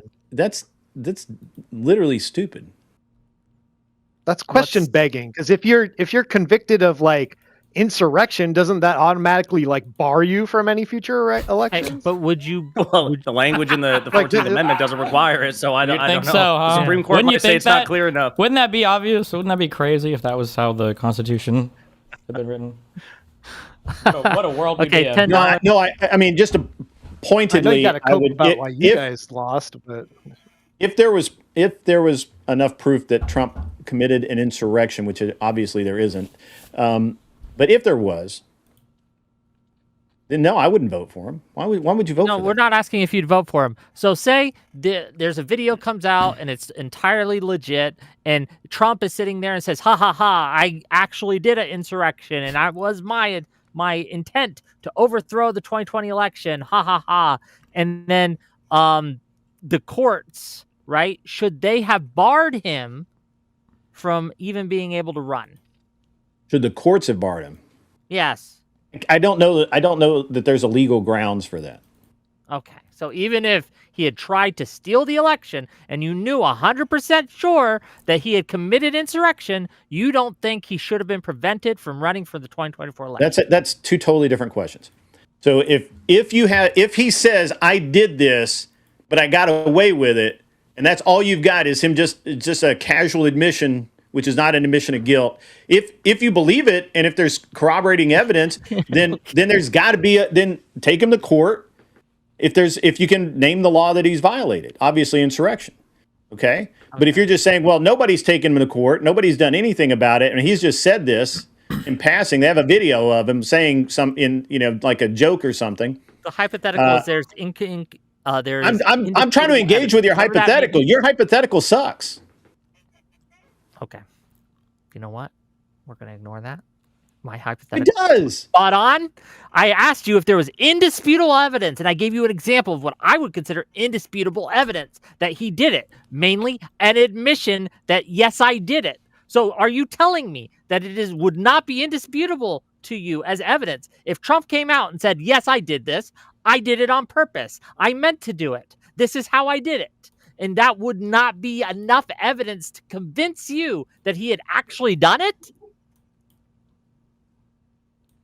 Wait, again, that's just again. It would convince me enough to not vote for him. I don't know. But hold on. It would convince me to not vote for him. However, you asked if you would go to court. I don't know what the legal precedence is on that. Okay. $10 from Fun George to say, Wick, can you ask Tim how he feels about his dishonorable discharge? You're muted. You're muted, buddy. You're muted. I bet. I didn't get a dishonorable discharge. I got an other than honorable I'm working on getting that restored, but it sucks. I actually never even had a hearing for it. Never got to see a JAG officer. I was held in solitary, so yeah, I had to face a civil and military case at the same time. But I mean, it sucks. But I mean, it is what it is. I'm alive and I'm free, so that's better than nothing. Well, I'm glad you were alive at least. And then finally, $50 from Audacity to say, here's your 50. Josiah is extra sassy tonight. With that said, I was hyped up. That's for sure. Let's get some closing thoughts, closing statements, and let you guys all flee and disperse into the ether. We're going to start with, we'll let Josiah, and then we'll just go around, and then we'll let Dev have the last word. Go ahead. Well, we'll start with Grid, and then we'll go around and have Dev have the last word. So, Grid, close us out. All right. Yeah, we covered a lot of ground. I don't even know where to close on this one. Everybody's going to have their beliefs and opinions on this. I don't think we're going to change any hearts and minds here. I enjoyed the conversation. I had not really. I mean, I haven't seen Enrique in this specific type of venue, so that was awesome. That was really cool to see. Always a pleasure to engage with you guys. Don't take anything I say personally during the course of the show. You can find me at An Unreasonable Man and Grid. I'm Grid One Motorsports, and also I have a new channel called Gun Prattle. So if you want to talk about guns and competition shooting and things like that, come check it out. Check them out, gang. I have links to everyone here except for Josiah. Sorry, you jumped on and I didn't know you were going to. I have them in my bio. Tim, I don't have yours either, so if you can send me your stuff, I can add that to the YouTube description. I'd be happy to do so. Josiah, close us out. I think the January 6th website was atrocious, incredibly dishonest, but totally in character with Trump. I think that the MAGA arguments here were predictably terrible. It was really painful watching you guys struggle with the Nancy Pelosi National Guard thing. That it was gut-wrenching to see you struggle with that. But I'm glad we all agree that the Speaker of the House is not in the chain of command with the National Guard. And whether you like it or not, yes, it would have been incredibly redeeming, if not, totally redeeming, if we had evidence that he ordered the National Guard to be deployed when he watched the riot unfold or made any actual attempt as commander-in-chief to suppress the insurrection, but he didn't because he wanted it to happen. And that's nobody's fault but his. So he bears the primary moral and executive responsibility. And yeah, it's a real shame that justice was not really served in January 6th. I think it's a big stain on this country. But yeah, good listening to you guys. And Wick, you made a shit ton of money today, I'm sure. I did. And 50% of it came from me. So and I appreciate and my rage donation. spending. So I do appreciate the donations. It's nice to see you again. I miss you on the panels and stuff, man. So it's nice to have you jump in every once in a while. So thank you for being here. You should come back. Yeah, but just real quick before I let the rest go, if you enjoy this content, like, subscribe. On Monday, we're having Loner Box, we're having Jebtan, we're having Non-Smoker, and we're having Counterpoints on to debate the shooting of the ICE agent shooting of the woman. So check that out. It's going to be 6 p.m. Tim, please give us what you got. Close us out. Well, thank you. I don't do this very often. I really appreciate you having me on, Wick. I appreciate the invitation, Grid. I prepared for a different kind of debate with different bullet points and stuff, so I'm not going to burn through all that. But I think that January 6th has another side to it that most people are not familiar with. I'd like to see more debates like this, and there's a lot more video, obviously, that we're not going to diarrhea out onto the audience. But I'm always happy to share that kind of video. And check me out on X, Lewis of Monmouth. Thank you for having me on. I appreciate the debate, and keep in touch with yourselves. Okay. Well, thank you for being here. Always a pleasure. And I'll add your stuff to the YouTube description when I get a chance. Next up, it's Kung Fu Joe, the tracksuit guy. Go ahead. Yeah, thanks, Wick, for hosting this. I want to thank Dev and Destiny for giving their time to the panel today, as well as my fellow conservatives here. I may have had a bit of a different position than some of you guys, but I think one thing we could all take from this and maybe agree on is I'm kind of glad that people like Dev and Destiny have decided to become completely politically ineffective by whinging on years later about January 6th. 2024 came and went.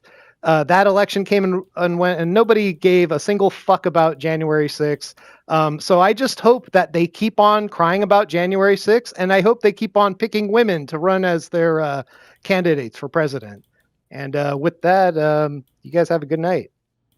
Thank you for being here. Check him out, gang. I have links to his stuff in my YouTube description. Gibbs. Thanks for having me. It's been fun. Enjoyed it as always. Love debates. I think that it's pretty clear that the Dims want to play ticky-tack word games, and they don't really care how they win. They just want to win. And I feel like these double standards really reiterate that fact and drive it home. In other words, also pondering. We'll have to talk some Star Wars soon. And one last note: did anybody else think that Enrique might be John Zerga's lost twin? Like, because they look identical. I think it's crazy. I couldn't get past it. But yeah, thanks for having me. Fun as always. Always a pleasure. And check him out, gang. Links to his stuff in my description. Destiny, please.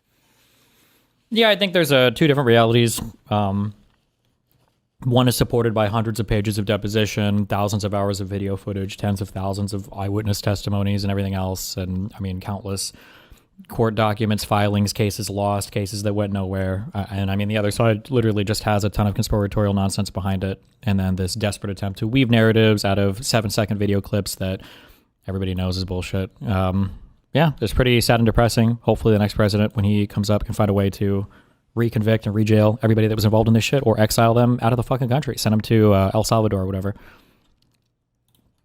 Okay, well, thank you for being here. And links to his stuff, if you need it, in the description. Dev, final word, please. Anybody who wants to know more about this topic, as always, go to my channel, watch my 4-hour video on January 6th, where I go over autistically. Hey, wait, someone made a video on January 6th? That's crazy. Yes. That's awesome. Yes. I wish more people would do so, but go ahead, finish. What you guys here, this is a message to the right-wingers in the panel, okay? What you guys need to realize is that Biden was the compromise candidate, okay? He was the one that Democrats went with when they wanted to reconcile with you. And that era of the Democratic Party is now over. At this point, when the Democrats win next, and they will win next, the only way for justice to be served now is for Trump and every single collaborator in his regime to be locked up. And then we need government programs to breed your women with illegals and then trans all your kids. Jesus Christ. Okay, gang, wave bye, everyone. Thanks for coming. I love you all. I'll see you guys Monday. Bye-bye.